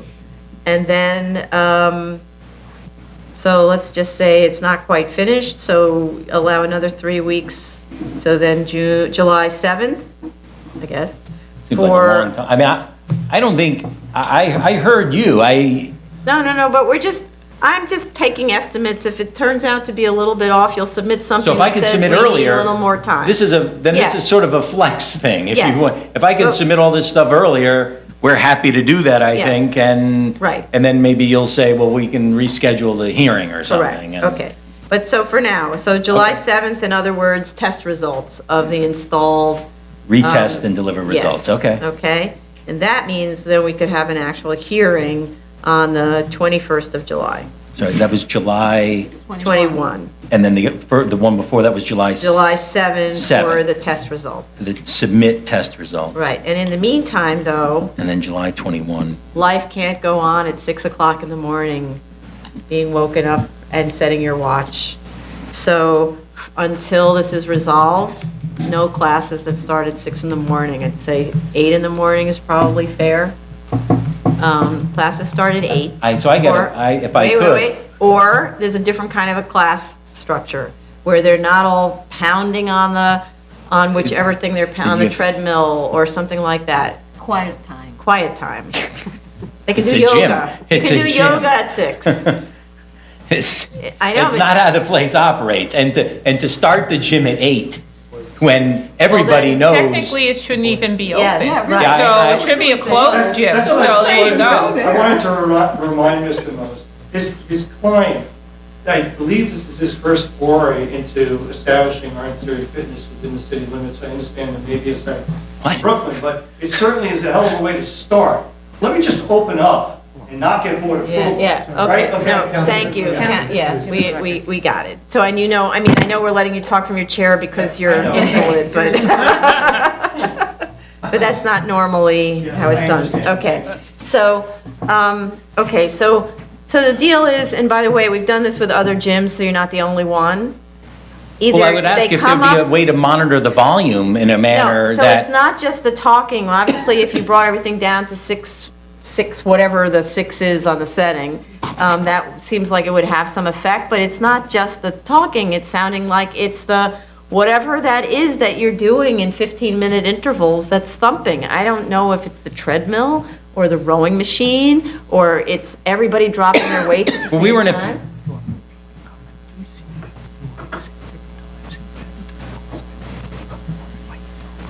I didn't understand.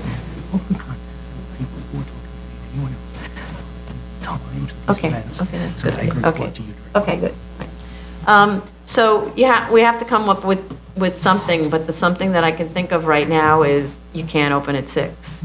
We were in a Unless they're position, doing though, yoga to. at 6. We were in a position, though, to implement a sound attenuation measure in the next few weeks. Well, then do it And now I've been faster. pushed out to the middle of the summer, which is 3 months away, that's the livelihood of this business. And I understand the legality of this, and I could speak at length about the absurd nature of the PCE special permit with regard to how does a small business owner open and operate while they're supposed to pay rent and not have that. I mean, it's an easy story.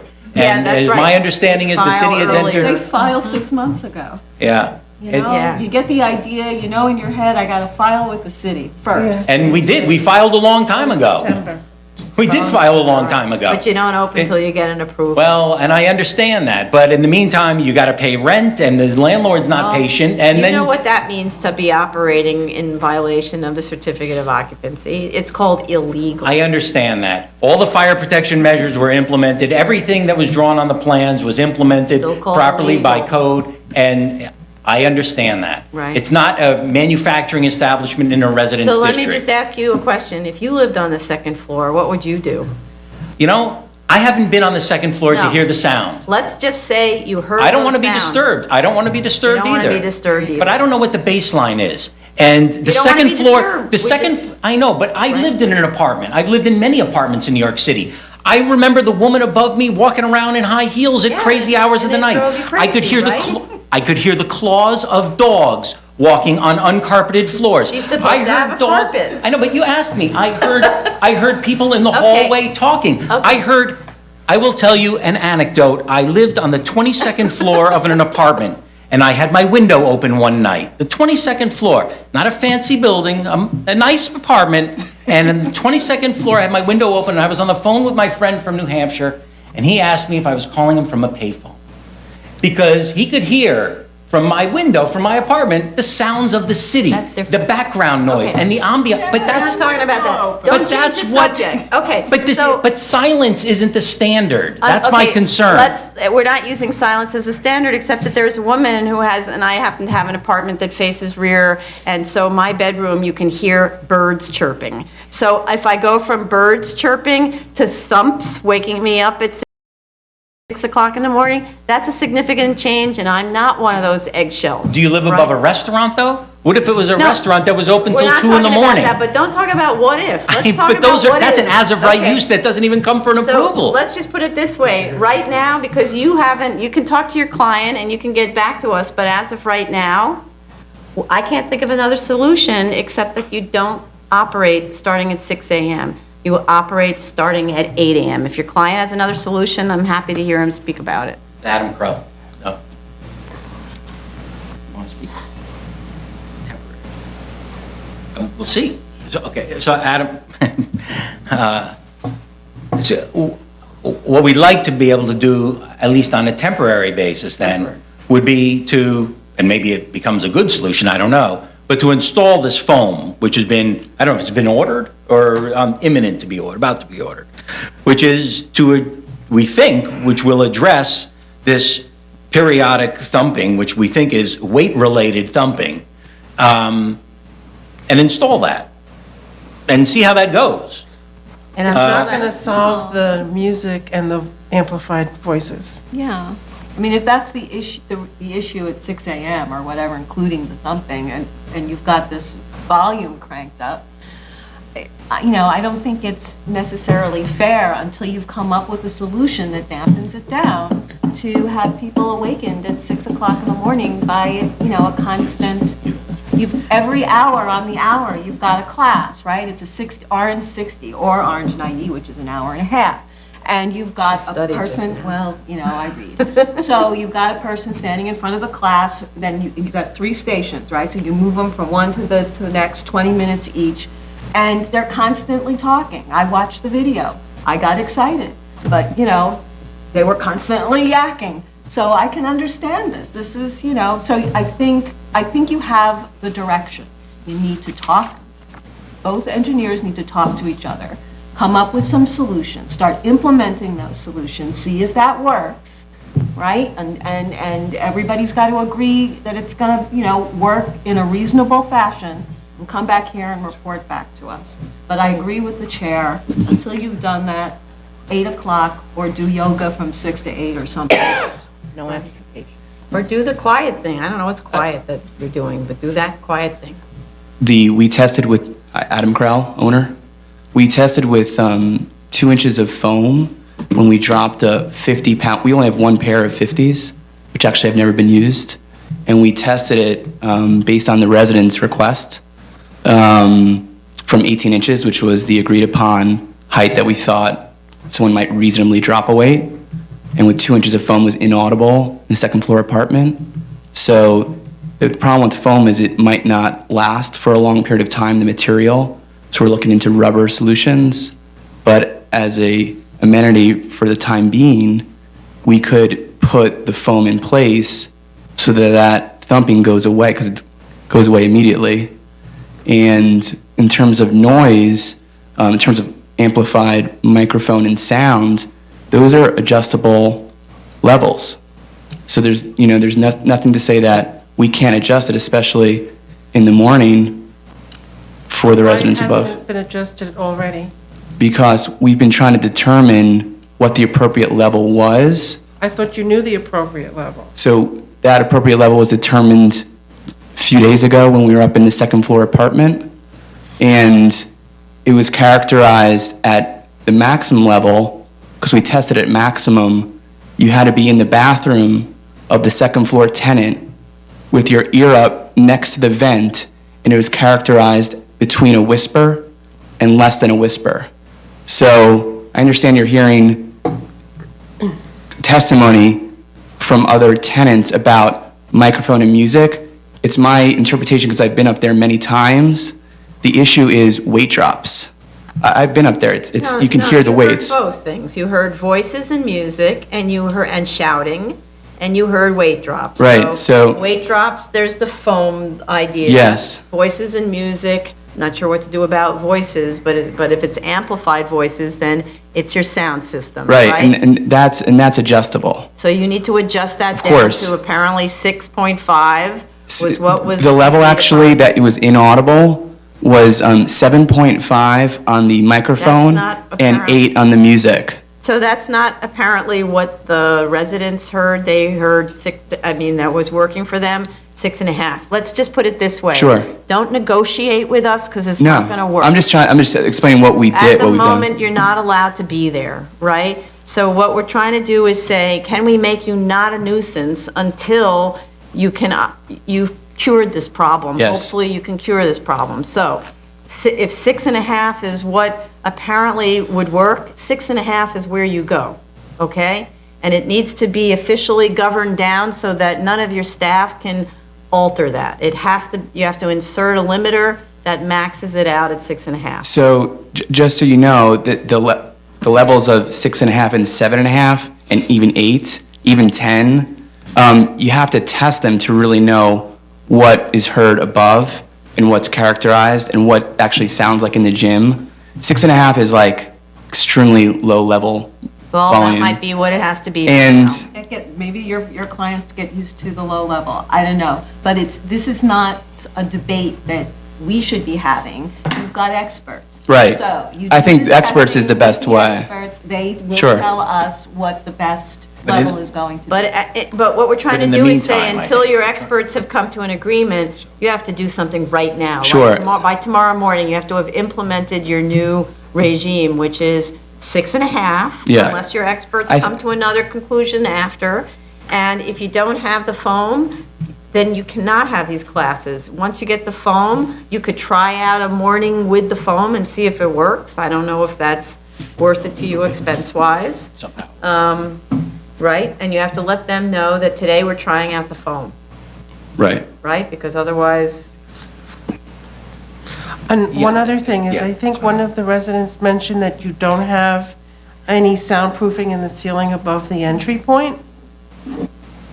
Is that the case? There's no amplified noise coming from the gym, like the instructor or the class, outside of the box in a box. So there's a door? Correct. So the door is opened and we can hear the sound? The door is closed. No, but you But got how to do open the people door. get in You there? gotta get it in. must just be that it's the sound of people arriving, and they're arriving, they're boisterous, it's a class So of 20. you might consider know. some soundproofing in the Yeah, entrance? you need soundproofing. You should always have sound insulation in your ceiling. I mean, that's kind of 101, right? And ironically, that could be your point of failure. It could be that it's isolated, and then there's this one point of failure that's allowing all of this to transfer. Sam, do you want to speak to that, or? Oh, yes, we did sound isolation. Can you come to the podium? And restate the name and affiliation. Thank you. Sam State your name Palmer, again for the Sam record. Palmer, Acoustic Distinctions. We did sound isolation testing in the lobby area, which determined, again, a high degree of sound isolation from a very large, unusually large structural slab. So based on normal conversational levels or normal levels in a commercial area, no additional isolation was deemed necessary. Now, I don't know the exact source of the complaints that are coming from the lobby area. It may be people talking outside and the noise coming in through the windows. No, but if it happens every morning at 6 o'clock, like, that's an odd coincidence. Well, I understand that, but I'm saying the source of the noise, though, might be, rather than from in the lobby, from outside the building, patrons of the gym speaking outside the building.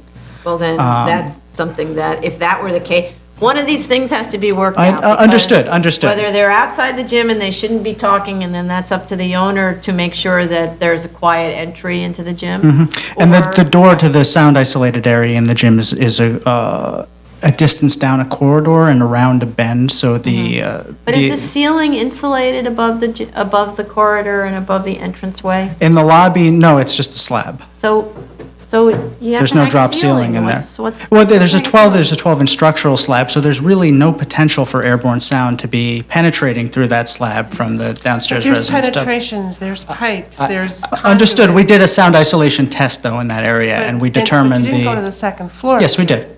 From the first floor From the first floor to lobby, the second floor. You went to the second Yes. floor, and Yeah. there was no noise in that. Oh, we did sound isolation testing and determined the noise isolation class of that structural slab, which is Okay, very but you high. didn't do actual sound testing. Yes, we did sound testing, sound isolation testing, between the first floor and the second floor. You determined the transmission Yes. through the slab. Exactly. You didn't actually. We also took stand a up on background the level. second floor and have, a cacophony of stuff going on the first floor Yes. in the lobby. Yes, we did. And see what you got. Yes, we did. And what did you, We did, as I said, we had a very loud speaker system set up on the first floor. In the lobby? In the lobby, yes. This was when this was a raw space before any isolation measures had been taking place. Just one large space, which included the lobby area as well as every other area. So, all right, so just to cut to the chase here. Yes. Obviously, there's a disagreement because there are tenants who can hear stuff. So Yes. when you're working with Acoustalog, that needs to be included in the analysis. Absolutely, Okay. and we'll come to determination with Acoustalog. I just didn't want it to be on the record that there needs to be a sound isolated ceiling in the lobby area because we don't believe that's the source of the problem. Okay. Thanks But very much. You and Acoustalog will work that out Yes. together. Okay. If I could, just for clarification, so if we would immediately implement, we won't use the weight area until we've put down additional rubber at all in that Okay. area. And that, with respect, and we'll reduce the sound levels during, I would characterize as, give me one second, we would reduce the sound levels to that 6.5 on the limiter for sort of off hours, if you will, outside of, say, 8 to 6 sort of time frame. So early in the morning and late in the evening at these lower levels. And late in the evening, I'd say after 8 o'clock, right? After 8 at night. So 8 to 8 is your kind of business operation, and 8 to 10 is quiet time. Right.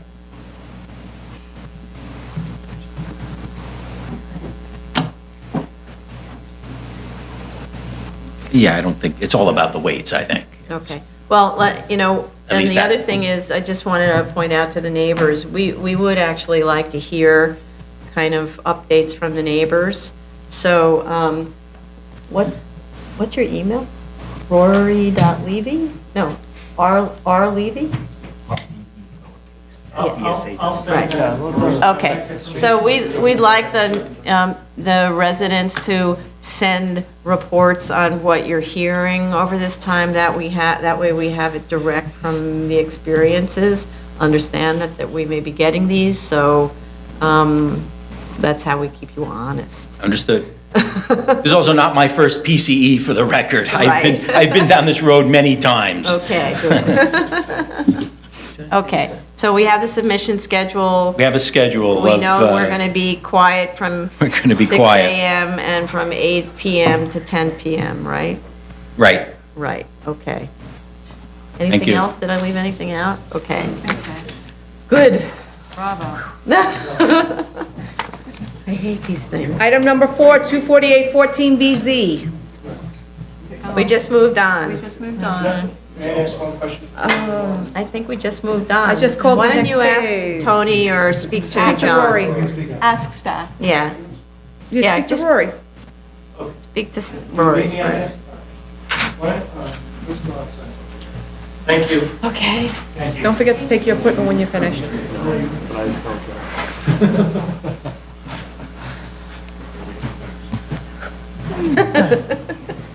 Well, there we go.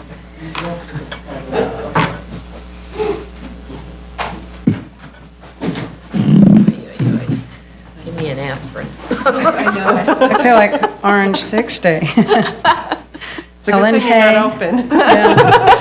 Ellen Hay, Slater Beckerman. We're representing KIOP Forest Avenue LLP. We attended the executive session yesterday, and I want to address the points that were raised, but I just wanted to open by saying that this facility has been vacant for approximately 4 years, space.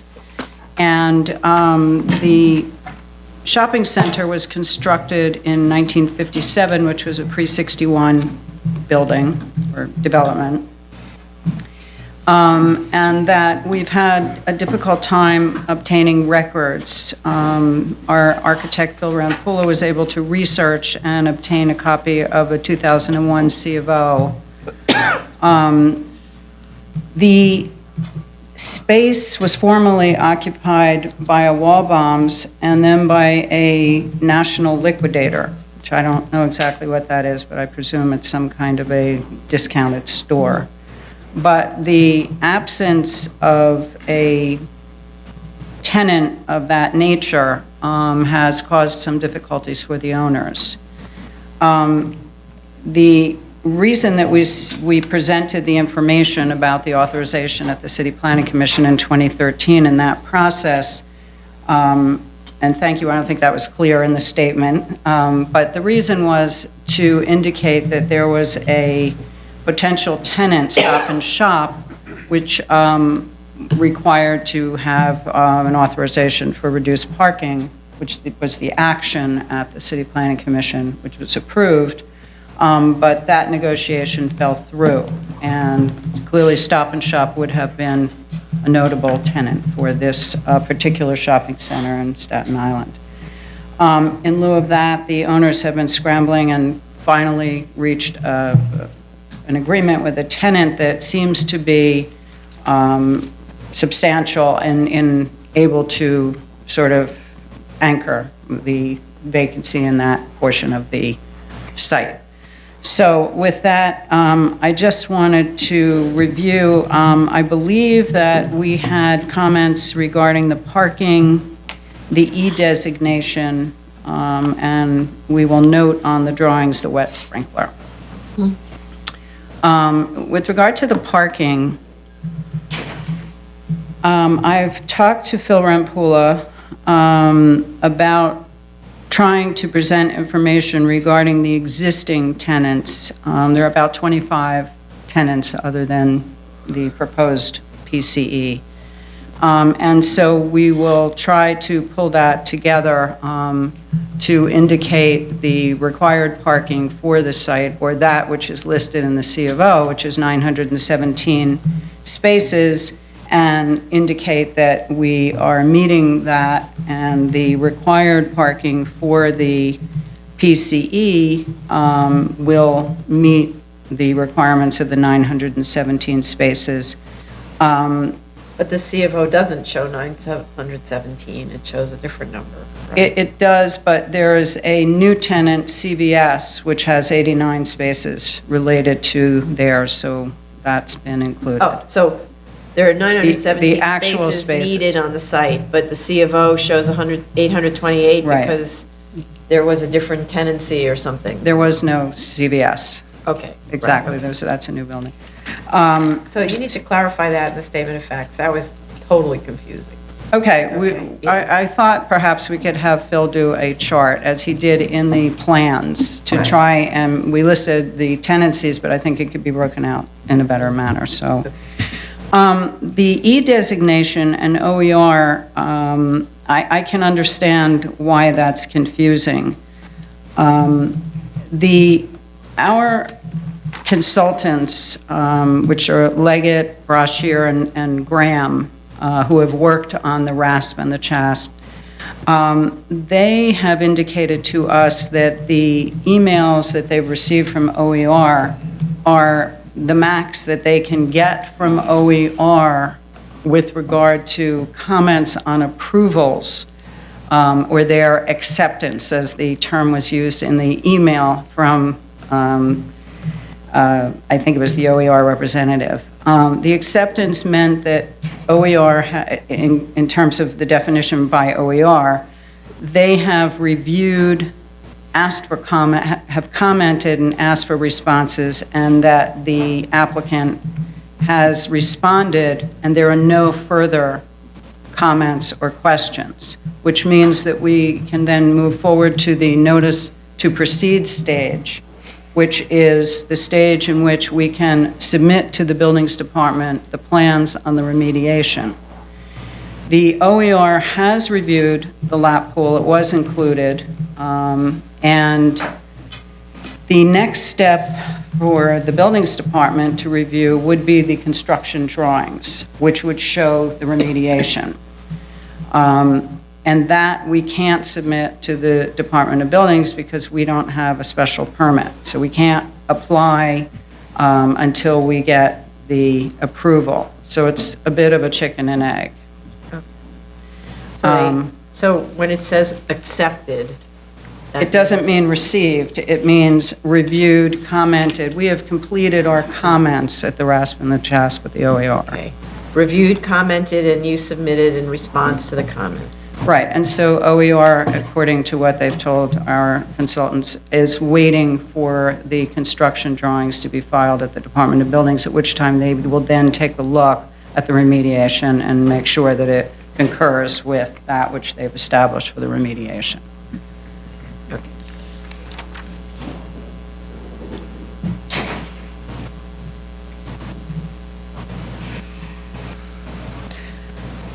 I think what we'd like to do is to make a written submission and perhaps close the hearing and make the submission on the basis of the comments for the executive session. Okay, so the other question was, what does the CPC authorization have to do with this? The CPC authorization has nothing to do with this tenant. It was for the former Shop and Stop tenant, which pulled out of the deal. So without the Shop and Stop, the authorization will probably lapse. What was that comment about the developer has intention to continue, but? The developer would like to secure a tenant that is a food store, but has been unable to. Which building? The same building that the PCE will be in. Oh, Correct. I see. The PCE term is for 10 years. Okay. But did the authorization? Or less, depending if it's. Okay. Did the authorization, does that require something? I mean, in other words? No, the authorization only runs with the plan for the enlargement of the existing, of the premises, the premises that we're discussing, which is vacant. So when Stop and Shop pulled out of the deal, then the owner negotiated with LA Fitness, and that authorization is in abeyance or being held in the event that there would be a food store that did want to expand or enlarge the building. Our building is not being enlarged. We're maintaining it in the So the condition that drawing it is. that's shown where the PCE is that kind of strangely shaped section of that building, is the rectangular portion, is that built? The whole, yes, the That structure. exists. The structure is intact, that is the building. So then what's the enlargement part of that? You don't have a drawing of the Okay. enlargement. That's why it's confusing. Yeah, it's confusing Yeah. because the way you wrote statement of facts is like, I don't know.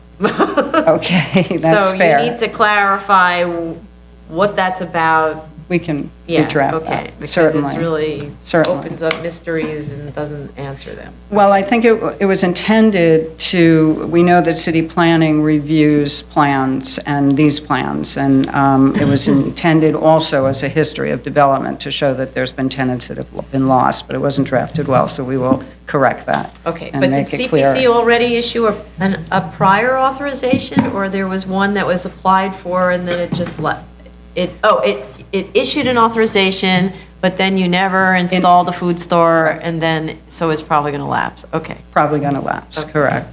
Okay, so, yeah, please clarify that. And then you're going to clarify the calculations for the parking. Yes. And then the notes on the drawings have to talk about fire alarm and detectors. I mean, already do, but you need to we'll add put the wet wet sprinkler. sprinklering. Exactly. You should just clarify in your notes that when OER they were aware of the lap pool when they reviewed the Yes, we wrap and will. the chaff. Any other issues, comments? Okay. So if you could do that, are there any speakers on this? So I think we could close with this and you make that submission. Okay. So for a motion to close? Chair Promoter? Aye. Vice Chair Hinkson? Aye. Commissioner Montanez? Aye. Commissioner Otley Brown? Aye. Okay, so to submit, how much time do you need for that? I'd like to try and submit on May 21st, if that works for you May guys. 21st? Okay, so then that's, I mean, it's not, yeah, that's in a month, basically. 1, 2, then that means there's not a hearing until the 16th of June, because we don't have a hearing on the 25th. that would be fine. So, That's the and it's fastest. too early for the 1st, right? So that's only 1, 2. If you could submit, otherwise, yeah, you can submit a little later to make it to June 16th. 28th? The 28th is fine, yeah. Okay, fine, thank you so much. So submission May 28th, hearing June 16th? 16th, correct. Decisions. Decision, yeah. Okay. Great, thank you. So we close the hearing? Yeah, we did. You missed that. You missed that exciting part. Everybody's fast. We're fast and efficient. Right. Item number 5, 25814BZ, 112 Atlantic Avenue, Brooklyn.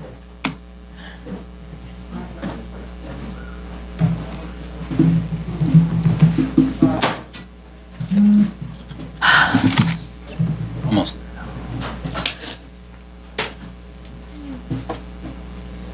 So much for an early ending. My brain's about to blow up. That's 6.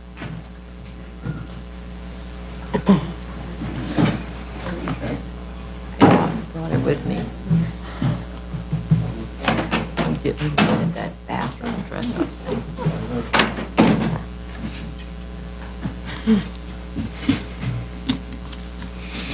Jordan Most from Sheldon Lobel on behalf of the Tough ones applicant. today.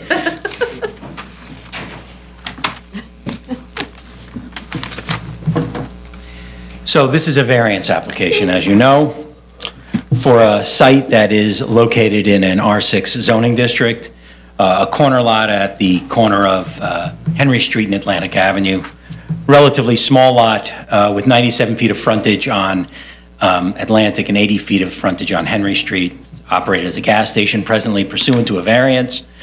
The proposed building is a 4-story building with cellar that complies with generally with the underlying zoning district regulations, and was also approved by Landmarks and has a certificate of appropriateness in connection with the application that I guess it was granted, I think, in December of last year. So we were obviously mindful of the comments that were made yesterday at the review session, and I would just tried to parse them into a couple of lumps, and I'd like to just run through a few of them, let you know how we can respond to them, and then I guess obviously you'll have questions or comments, I'm sure. With respect to the A finding, we've already easily identified a number of cases, at least 5 or 6 cases in which remediation was the sole source of uniqueness, and we'll obviously provide the board with that information. I don't know that that completely eliminates some of those other cases that we may have shown you. I think there may be something to be said for cases where there were multiple unique factors, but was also related to the extent of the variances that were being sought in those cases, maybe were considerably more extensive than the variance that's being sought here, which is solely for ground floor retail, use group 6 retail, and at the cellar level, which is obviously not permitted in this stretch of Atlantic, which is zoned R6. In a somewhat quirky fashion, as you've obviously seen on the zoning map, Atlantic Avenue is almost universally zoned with commercial zones or commercial overlays. You can see here on the zonal land use map, commercial overlays on the north side of the street, commercial overlays certainly east of Clinton Street. The block on which the property is located is largely commercial uses and community facility medical uses. And just as a note, because I think it was mentioned, the building next to the property, which shows as residential on the land use map, does in fact have ground floor medical uses there. There are also commercial uses moving down Henry Street, although the property immediately adjacent to the premises on that side is residential. So with respect to the A finding, I think we can bolster at least some of the precedential material that we've previously submitted. I wanted to talk just briefly about this parking and the cellar. Any or work that's going to be done on the site is obviously going to involve, certainly at the very least, removal of tanks, and we expect and anticipate, and I'll speak to that in a minute, additional remediation that we think is going to be necessary. Also, AKRF is here. Michelle Lappin may speak to some of those specifics, but we'll also submit additional and new, I think, consolidated materials. I'll get to that in a minute. But with respect to cellar parking, this site is going to need significant excavation, which really makes a cellar space a virtual sort of foregone conclusion for the property. Parking, while voluntary in the proposed scenario, we believe is essential to marketing these types of units.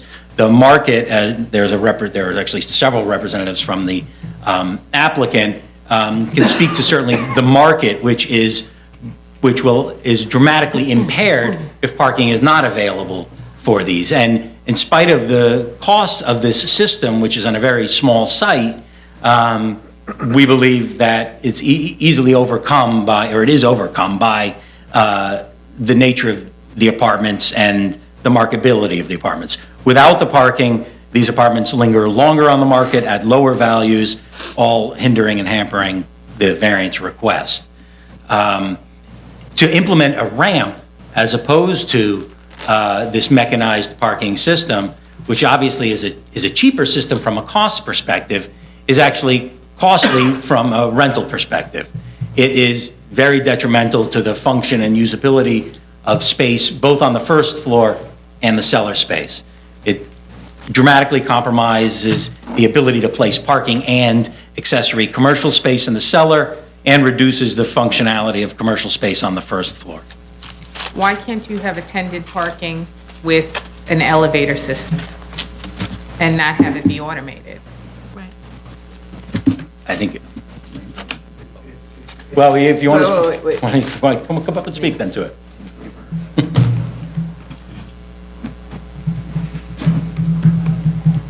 Hi, thank you. Introduce yourself. My name is Angelo Costantini, and I'm one of the principals of the developer of this property. The reason we would not do attended parking is labor. Labor would be an ongoing expense that would never go away, and it would just annually reduce your income stream from it. And this is more of a one-time expense, and that's it. So it's capitalized and you're done.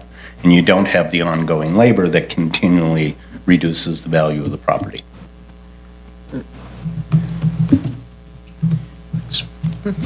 Who's gonna, what? Yeah, well, I mean, I don't know, who do we talk to about the costs of operating this and all of these things? Are you gonna handle that, or is? I'm sorry? No, when we get to costs, I think costs, Barbara yeah. will speak more to Okay. general cost and comps, I think. Right, okay. There was a mention made with regard to whether, with respect to community facility, that we should explore an as-of-right community facility use. And Ambulatory care. ambulatory care, I understand. Yeah. So we didn't examine, I think what we tried to examine, if the hierarchy of uses here in terms of valuation, we believe obviously that retail is the highest value, the highest valued use, and that's why we're seeking the variance.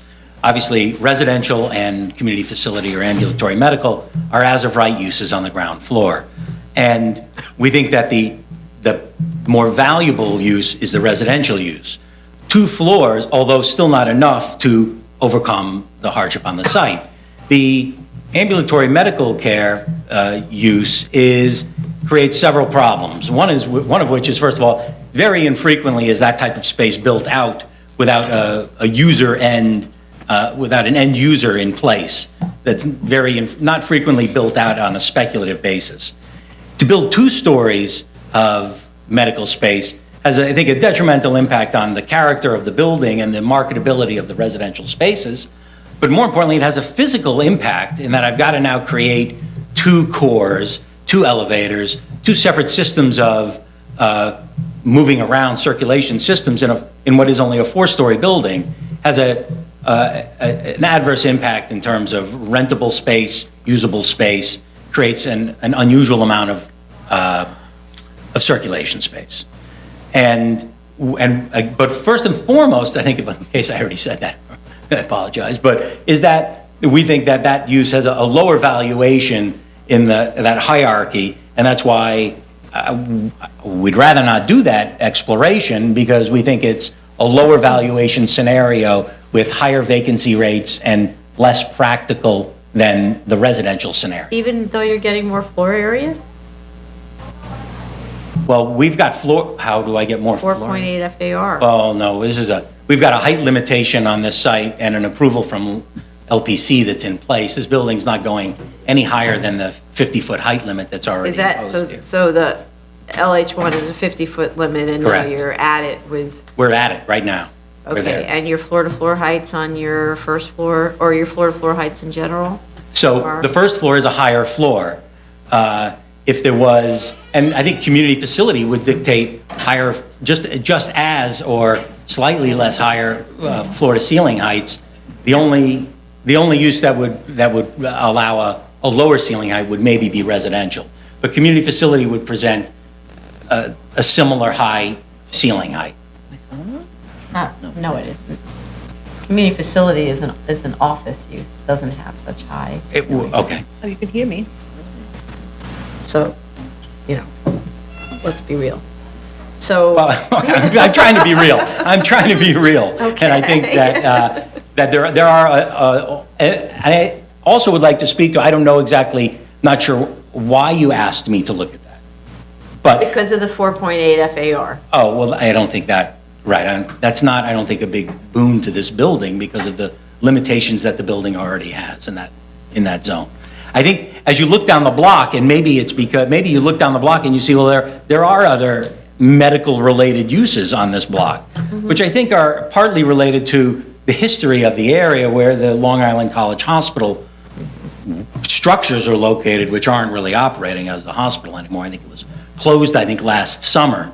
So I think that this, what appears to be sort of a vibrant medical or community facility uses there may not really bear out over time, and that those uses are not what may have been related to a big hospital facility, have lost their anchor, so to speak.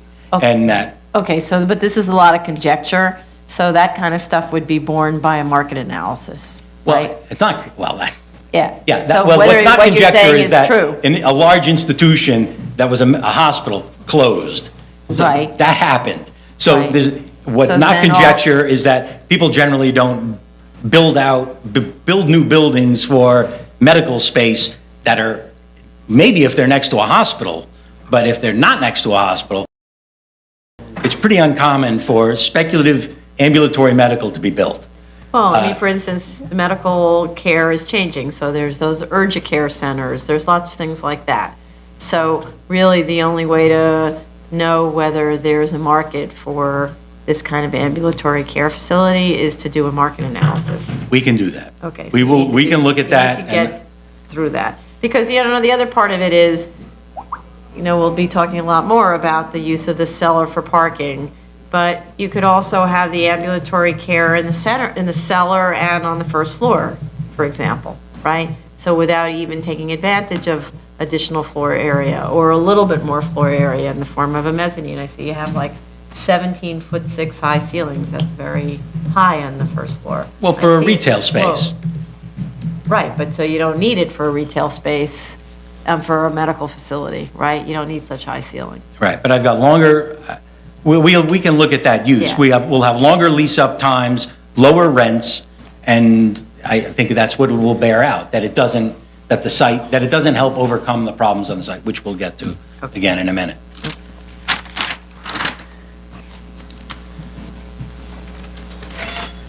So there've been a number of different environmental consultants who've been involved in this project, and what we've got now is sort of, I think, a more consolidated environmental review that AKRF is undertaking.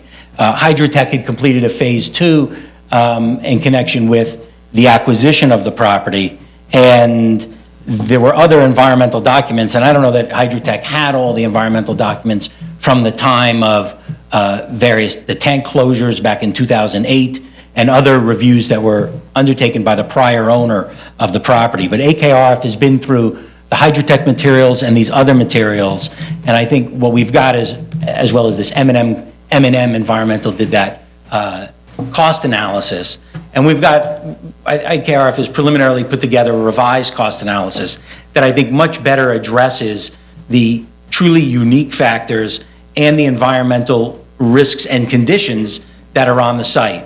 There were documents that I think that Hydrotech did not see or review that indicated there was contamination in one spot where it wasn't pursued because it may be under the slab. So there are certain unknowns that are going to have to be explored and going to have to be tested, which already indicate that there are elevated levels related to probably from gasoline contamination.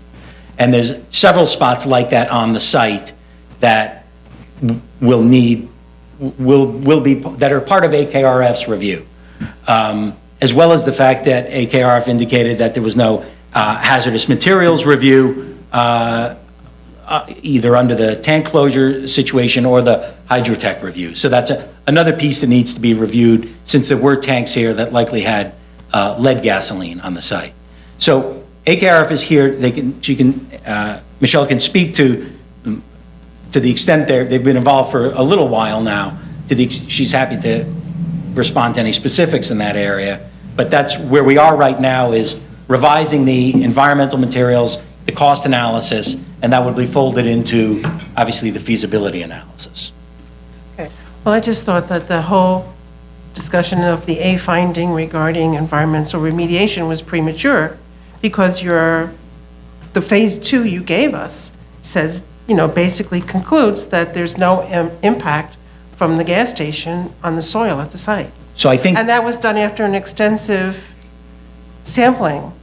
it was of done the after site. A sampling. It was done after A sampling, and I think that there were, one of the tank closure reports indicated that there was a spot where Right, he said, that, no, they talk about the north border of the site, where there were some VOCs in the past. That's a limited area. They talk about some polycyclic aromatic hydrocarbons around the tanks, the tank island, which they say is probably due to urban fill, Right. which is not the same I understand the gasoline difference, contamination. In their analysis and in their conclusion, this site is not contaminated. And I would just find it very unusual that another person does a phase 2 and finds the site contaminated. You will see that there's other information in other reports, I think, that they didn't sample every square inch of the site. And there are other sites where there was some ambiguity or some indications of contamination that weren't fully remediated at that tank closure time. But and I don't still, know that they went in. They're portraying this. I mean, there could be some localized areas. If the condition is mostly urban fill, we don't give variances for I urban understand fill. that. We understand. And if you look at, the conclusion here was that nothing really was above the DEC unrestricted soil cleanup objectives. So DEC probably wouldn't even require that you excavate this site. Well, I think, do you want to speak to where we're going, I guess?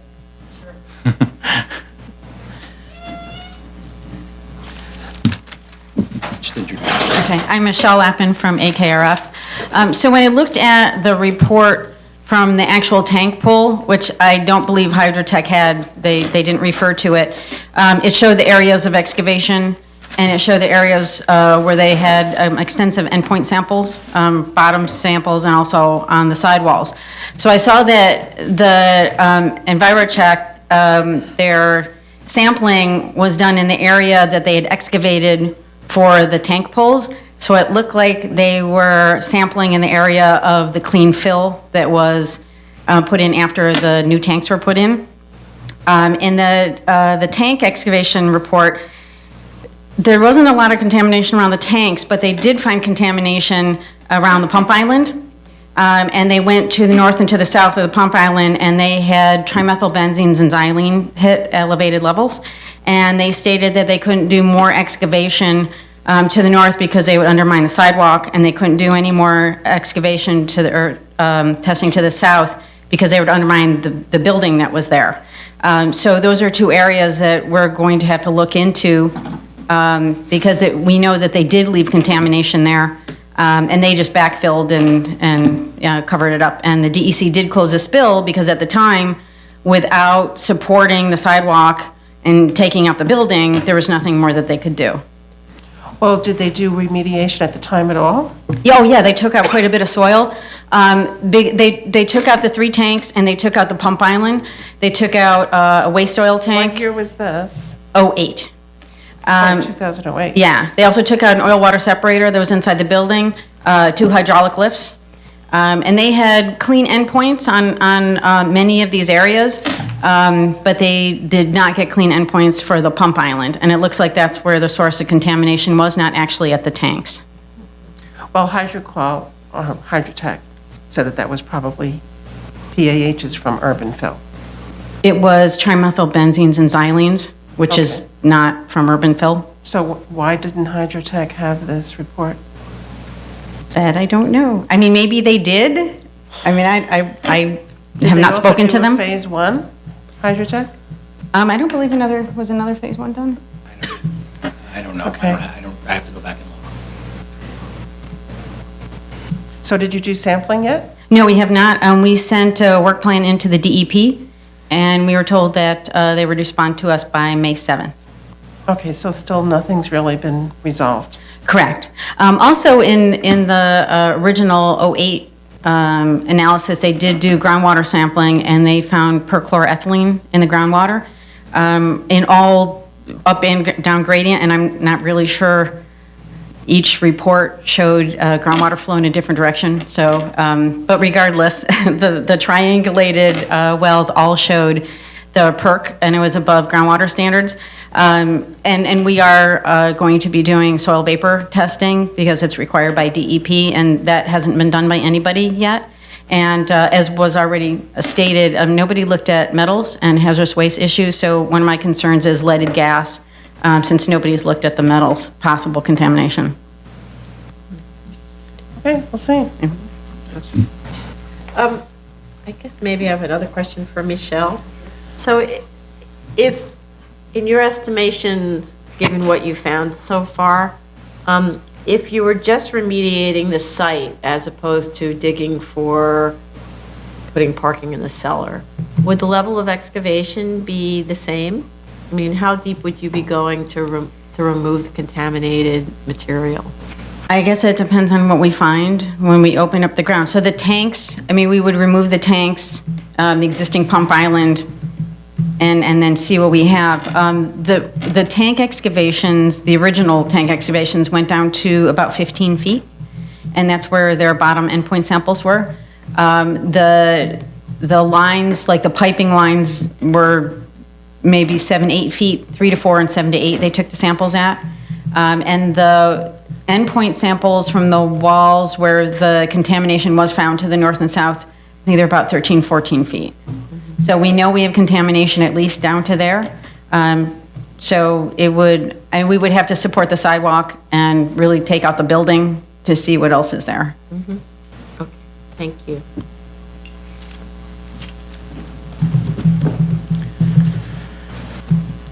I know there was a few comments relating to the BQE.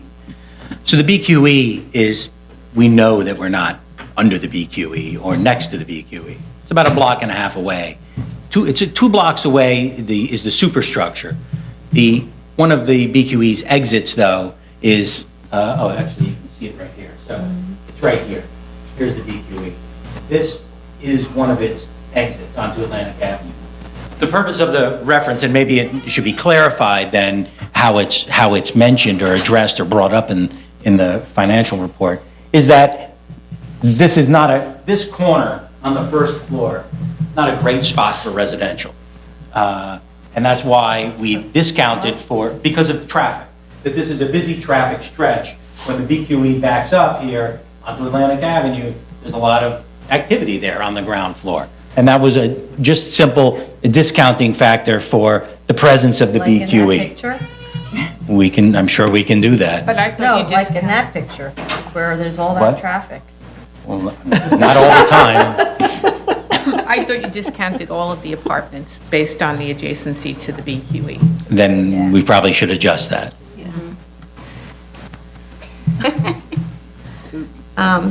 Let's just say, I live on Henry Street, get a lot of envious looks from my friends. It's not really credible, this location, not bringing in, it's true it's not the promenade, but it's also, it's not Red Hook, it's the Heights, right? Right, but so I don't follow that. Let's just say it's a really high-end section of Brooklyn. Right, but we believe that the site has a problem on the site, and we're trying to put in a use, again, that I think almost goes without saying, that is a use that is completely within the character of the area, and that to actually put residential here would seemingly be out of character, the as-of-right Character use. isn't the issue here. The issue is your A finding and your financials that are backing up whether or not you have an A finding or not, whether there really is hardship. That's the problem. Right, I had said yesterday that I felt that I wanted to know what portion of those costs would still be incurred if you didn't build out your cellar and you just built at grade.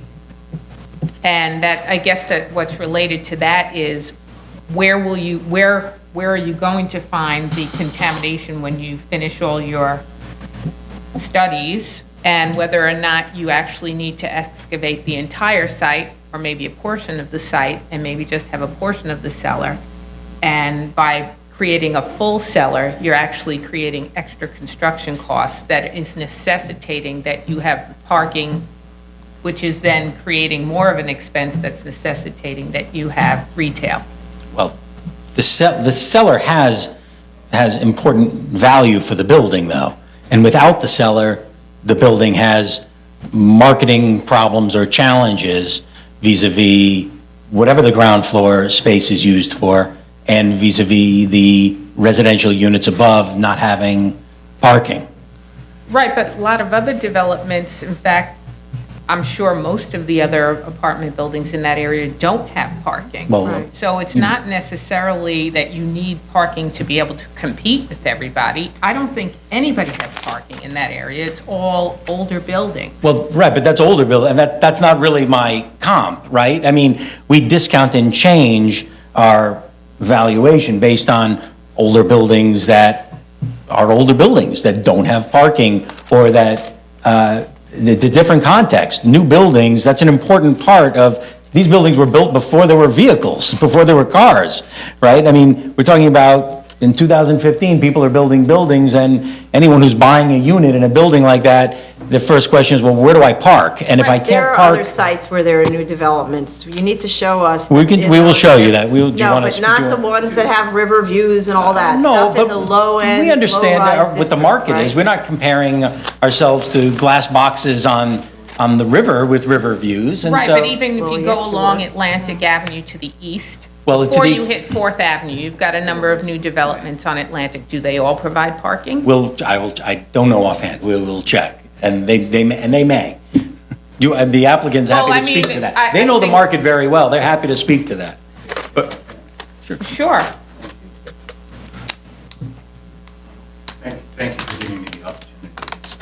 speak. A couple of points. One of the reasons State your name. Angelo Cosentini.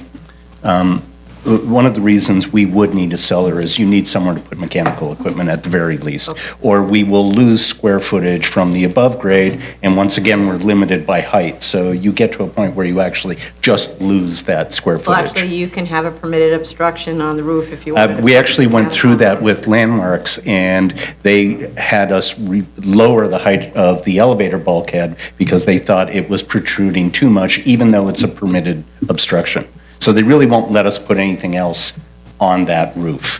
What portion of the cellar what would you need in a cellar just to accommodate the mechanicals? Well, Do you need a full one. cellar or just a? Probably Right, more than that's what I'm half. thinking, right? You'd need more than half.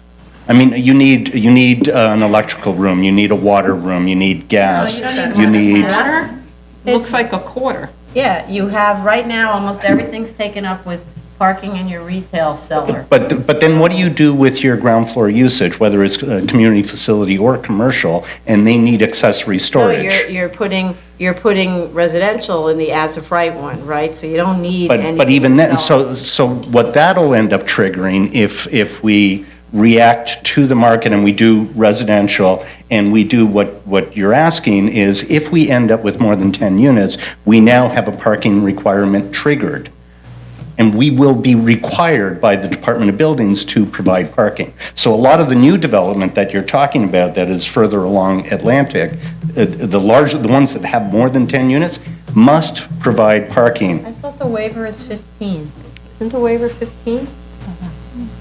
I don't believe it is, but I'll look into that and confirm Because it. that would be a different, But you know, one of the things you need to look at is what kind of building do we end up with?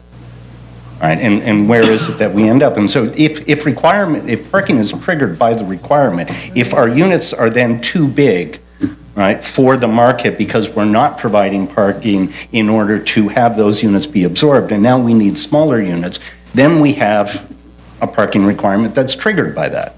So we end up in a catch-22. If we build you smaller units and we do all residential at street level and we don't provide parking because you think that's an amenity that we don't necessarily need, then we downsize our unit and that triggers the parking requirement.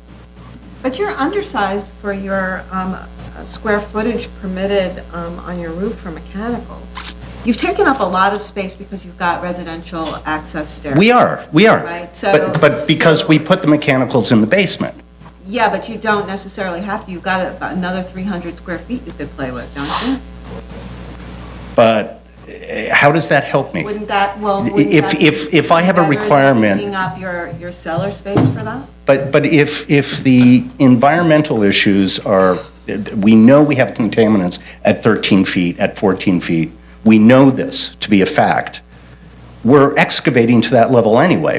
Am I then backfilling? well, that's what we don't know yet, right? So No, actually, we do know we don't that. know whether you need to excavate the entire site. We for don't know if it's the remediation. entire lot, but we know we're going down to that depth. At And we some know- portion, but we don't know what that looks like yet. Yes. So we need more Granted, information. granted. So an alternative, if you don't have to excavate your entire site to a depth of 18 feet plus, or whatever it is, to get below your 15 feet, you have the ability to, put some of your mechanicals on your roof.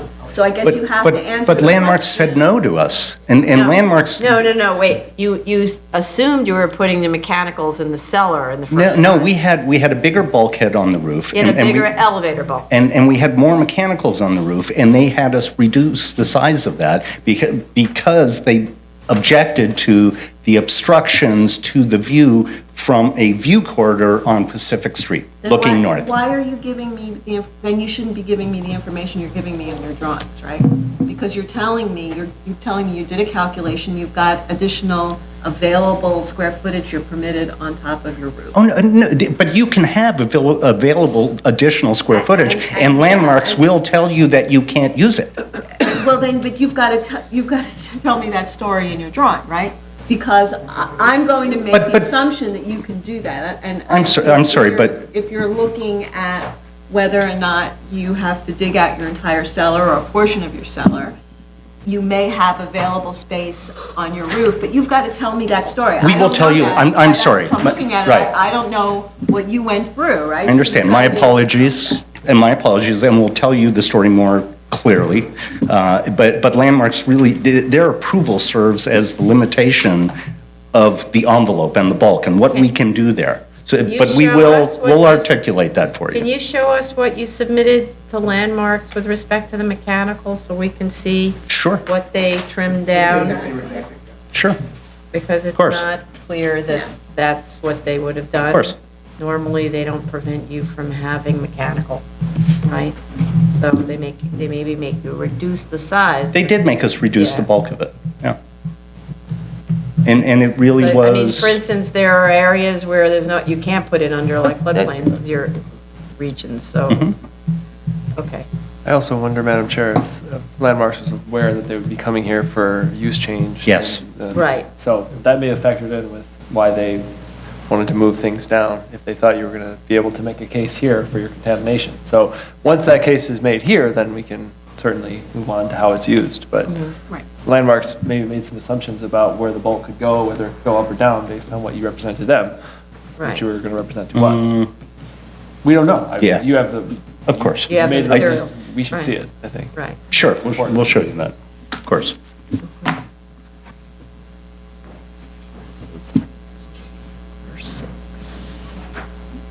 70%.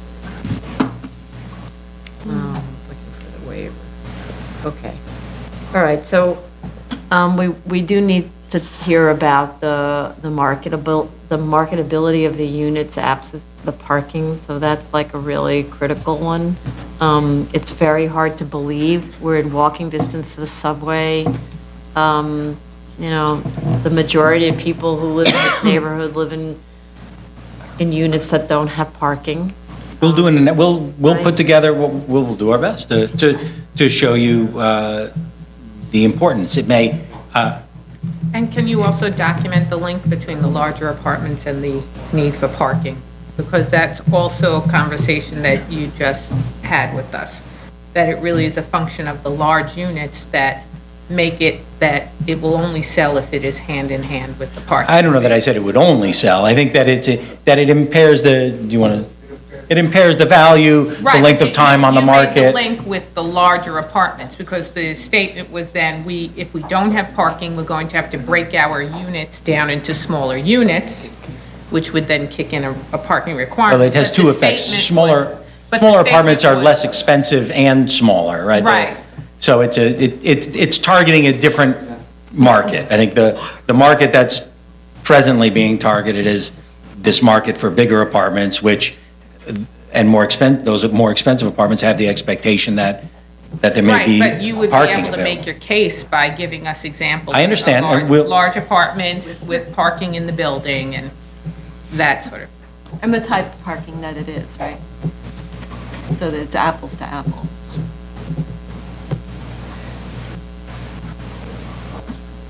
So if I've got this right, you'd have 10 parking spaces where I think there's a 50% parking requirement. 10 units if you went as of right, where there's a 50% parking requirement. If I just did this really fast, so I don't know. And then there's a maximum number of spaces waived 5. So 5.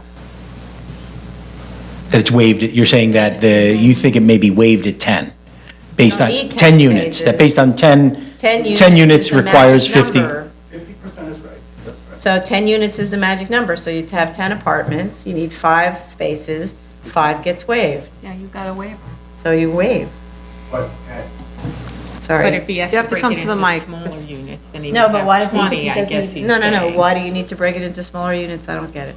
Because that was the argument, that larger units will sell with a parking space. Larger units, no parking available, they're not going to be able to sell it, so they're going to break it into small units. If you're on a tell, you gotta come up, though, if you're. I understand, we'll look at that, I mean, Yeah. Okay, we so- understand, it's not that we're opposed to the concept of the waiver, the parking is an instrumental part of the economics of it, Right.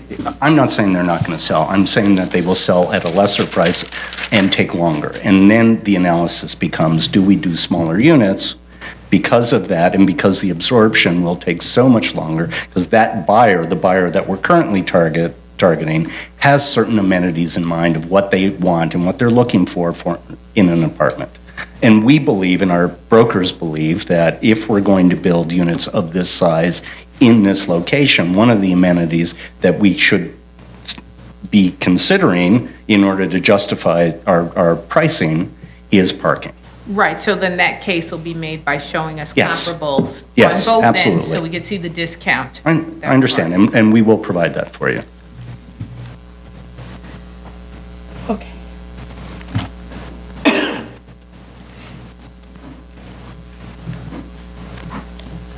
Okay, so what else do we have here? We needed more information on the adjoining yards because you're Right, talking oh, about right. building in the backyard. Sorry, so this property to the east is a community, there are pictures in the statement of facts. I don't know if you have that in front of you? No. I know where it is. March 20th submission, statement of facts toward the back. So there are two scenarios where, well, so to the east, page, March 19, that one? March 19th is is the date, and looks like page 21, 22, 23. So there's currently behind the building, so on page 21 there's a small shed behind the, and a fence and some other materials back there, in what's about a 6 to 8 foot wide strip behind the building. That's on page 21. See those yellow sort of separators or fencing materials. And then on the next page, photo 2 is looking into the rear yard of the property, the residential property on Henry Street. As you can see, there's a little barbecue and some chairs sitting in the back there of this. So that, it's yellow lot. residential That's at that building? Correct. Okay. Slightly lower, slightly a foot or two below, I think, the grade as Henry Street descends from Atlantic Avenue. So I think their yard is probably a small retaining wall there, creating a little height differential of several feet, actually. And then photo 3 is also the same yard looking toward the building, the residential building there facing Henry Street. Photo 4 is sort of cluttered with a lot of trees, but that's looking into the, and actually the survey, it's all in the statement of facts. It's much easier to look at, I think, on page 20, shows you the photo points that were taken. There are 3 yards. There's a residential yard back here. There's a residential, well, looks like it may be commercial or residential. The yard back here looks residential from the photograph that picks up just the corner of the property. And then there's the rear yard of the community facility use that drops down dramatically. It's sort of a well, and that's in page 24, the last photo 5, not the last photo 5, which is down below. So that's fire escape. below the fire escape. So this is a community facility use, so it probably should be a mixed-use building on this land use map. So if you could clarify, what's critical is what are the ground floor uses? Yeah, so when you walk by this building, there's 2 uses. The right side, it's a typical brownstone with a 2-step stoop. The right side is a Quest Diagnostics on the right side of that building. And on the left side, on the other side of the entrance, I think is a orthodontist's office. No, community facilities. What? Community facilities, right. Well, They'd love to have big, wide floorplates. Move right into your place. not end user built, but tenants, as they all are on this stretch, tenants in buildings that are 100 years old, not in new buildings. And that's what's happening, at least with regard to adjacent properties. Okay. So if you could, in your submission, though, clarify the uses as opposed to relying on the land use map, which isn't clear about what's going on, maybe it's on the survey or something, but you indicate what the actual uses at grade are. Okay. Or that have access to their rear yards, okay? Then the other thing was that strangely, the proposed plans didn't have any layouts. Right. Well, we have that. We're not hiding anything. They're actually, I will tell you that is my responsibility. Maybe I think it was the last grant that I got from the board, I think I was asked to take that off. So I took it off. That's different, I understand. sometimes you're asked to do that. I understand. We have it already. It was, Yeah. we'll restore it and show the parking as well. You asked for both okay. of those things to So, be. but Let's clarify, just so they understand, that's because when the board gives you a grant, we've gone through what the layouts and the configurations would be and what that means for the marketability and so forth, and then we say, DOB, you figure that out. Right. So it's not, we're not just being arbitrary Because we're not here. approving your I residential understand. above, right? Sure, we That's understand. a totally unrelated thing. But in order for instance, us to understand what the units are and what the marketability is, et cetera, we need to know it's a 5-bedroom, it's Sure. a balcony. The as-of-right layout, the as-of-right plans, as you pointed out, has it. have all that. And they're substantially similar. Yes. They're not identical, but they're very similar. But we'll restore it and show it to you. Okay, and then the other thing about it, which then gives me pause, well, for one, the cost takeoffs were just basically, the running cost for things are $326 a square foot. That's not a cost estimate. Cost estimate is with a cost estimator who does a takeoff, so that there should be a difference if you change the layout of an apartment, if you, there's more bathrooms, there's more things. The cost estimates have to reflect the actual layout. It's not just a back of the envelope estimate. Okay, well, okay, I don't know if it was back of the envelope, but it was using, I think, happy to accommodite. I just want to understand. Database. It's using database, not a cost estimator. Is how we've done it. That's what Right. you did. So you use a Is there a database, and there should be a cost estimator who does takeoffs. I understand, and I've been. Linear feet of sheetrock, linear feet of this and that, right? That's how you know how much something really costs. So And is I'm that? sure these developers have already done it, but it's supposed to be arm's length, right? It's not supposed to be Right. their numbers, Okay. right? I'm sure they work with cost estimators all the time.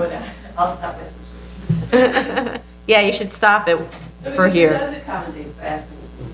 Yeah, I know, but it's more kind of a dumb cost estimate. It's not like a real person who sits there and measures and has the plans and knows how many pieces of sheetrock you need and how many pieces of steel and all that sort of stuff. It's supposed to be a real cost estimate, not like, all my friends are telling me it's $326 a square foot. Well, no, Marshall Swift. It wasn't all my friends. It was Marshall Swift. It wasn't. I mean. Well, but is that an actual person? No.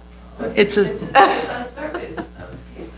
Yeah, but it's not based on the guy who actually does cost estimate and then maybe actually makes a bid, for example. That's not how you bid on a job. No, it's not new. It's like, that's the thing that's so confusing to me. All the applications I ever did, we had a cost estimator. It was a real guy who'd say, whoa, wait a minute, you changed the layout on this floor. Now I have to amend my estimate because there's more sheetrock on this version. But when you, that's fine, that's fine. I've been involved with both types of projects, and we've had many projects that were used with this database, and we've had projects used with independent cost estimators, and I know those guys, happy to work with them too. Let's So- say they're more believable than Mr. Swift and Mr. whatever. The interesting thing is that you have to be here. I'm sorry to do this. The interesting thing is that on another project I'm working on, the DOB, just one of the objections to the application was that the estimate was done by a real person and they wanted a database-based estimate. And I have that objection back in my office right now. It's sort of a different standard. Of course, yeah, we can do Trying to be it. as real world as we Right. could possibly be. We can do it however you'd like to do it, and we're happy to do that. Okay, good. Okay. Is it required, with site value drop? Okay. So did you want to see one without a cellar? How do you want to do that? Well, I suppose it depends on what the environmental shows. Okay. Because if there isn't contamination throughout the site, then I think it would be helpful if we saw something with a partial cellar or no cellar. Okay. You know. I think, All right. I mean, we'll look at that, I understand that, but I think if the conclusions, which maybe you haven't seen some of the materials that AKRF has seen, they may already be in a position to say, you're gonna have to excavate 70 or 80% of this site based on what we see from these tank closure reports, and maybe what we get back from, I guess, I don't know if the DEP is gonna have anything to do with it, but they may have comments on the remedial action plan, I guess, that's what we're waiting on. So, but I understand Right, what that's why I you're said saying. dependent on your report, what your report turns out. Right, okay. So then, I think Commissioner Montanez had also mentioned it yesterday, that some of those expenses can be included, right? Right, but they're, you're excavating the entire site, putting it into a truck, as you explain it, and then you're trucking the material away. That's all, you'd have to do that anyway. We understand, and we'll be sure that any cost estimate that we provide will be based on an increment above what would be a normal And some cellar of the- excavation, and, which is not what you have in front of you. Right. And we're mindful of that. Okay. And I did look through the papers, and Hydrotech did do a Phase 1, and they did have these reports from 2008 and 2009. And in reading through this, there was a spill which did indicate VOCs and SVOCs, and in 2009, approximately 1/3 of the site was excavated and that soil removed, and then the spill was closed subsequent to that. So if there's any information you have that's not submitted here, Get it in. right, because it sounds like that was remediated. It was, but I think Michelle spoke to, it was remediated sort of with a caveat, that there was, some stuff was left behind. Okay, and then in terms of other stuff, the retail comps, we need photos Right. of those comps, because, yeah. Yes. And then the other was a question about operating expenses for the retail income. It didn't seem like there were any. That seemed sort of odd. Missing operating, I didn't know if I Expenses for the got that retail note. cost money to, I guess it's a triple net, maybe it's a triple net lease that they were talking about. I don't know. And then also, we needed comp information on the parking spaces. We don't know how the rental rates were determined for those. It seems very, very low. Yeah, really. $1,600 net income for the year. That's For a space that costs over $60,000 per space to install. Yeah, it Didn't make seems hardly sense. worth the trouble. Right. And are you considering condoing those parking spots and selling them? Because then- if so, then we would want to look at what that would be. Oh, it's not gonna be separated out, okay. It just helps the velocity. Okay, I think that covers. The site value question. Oh. Right, we had that one comp that we wanted. Oh, yes, right, Okay, right. adjusted. Okay, good. Okay, so I think we've collectively. It's a good pre-app. Yes, it's a pre-app. Okay, so what do you think? A month? Okay. So. We'll take it. Well, DEP, you said DEP was going to approve What? the sampling protocol Oh, maybe mid-May. Mid-May. So then they would do the sampling. Oh. So then you would need additional time to Oh, get a okay. report So you done. gotta wait for that. So that's later. Because everything seems to be hinging on DEP's. What will do? Go ask, quick, go quick.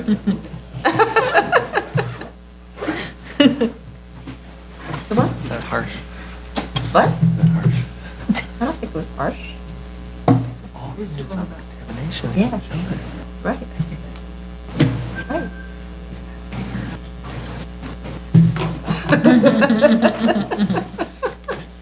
Takes 2 months to be creative. Creative writing.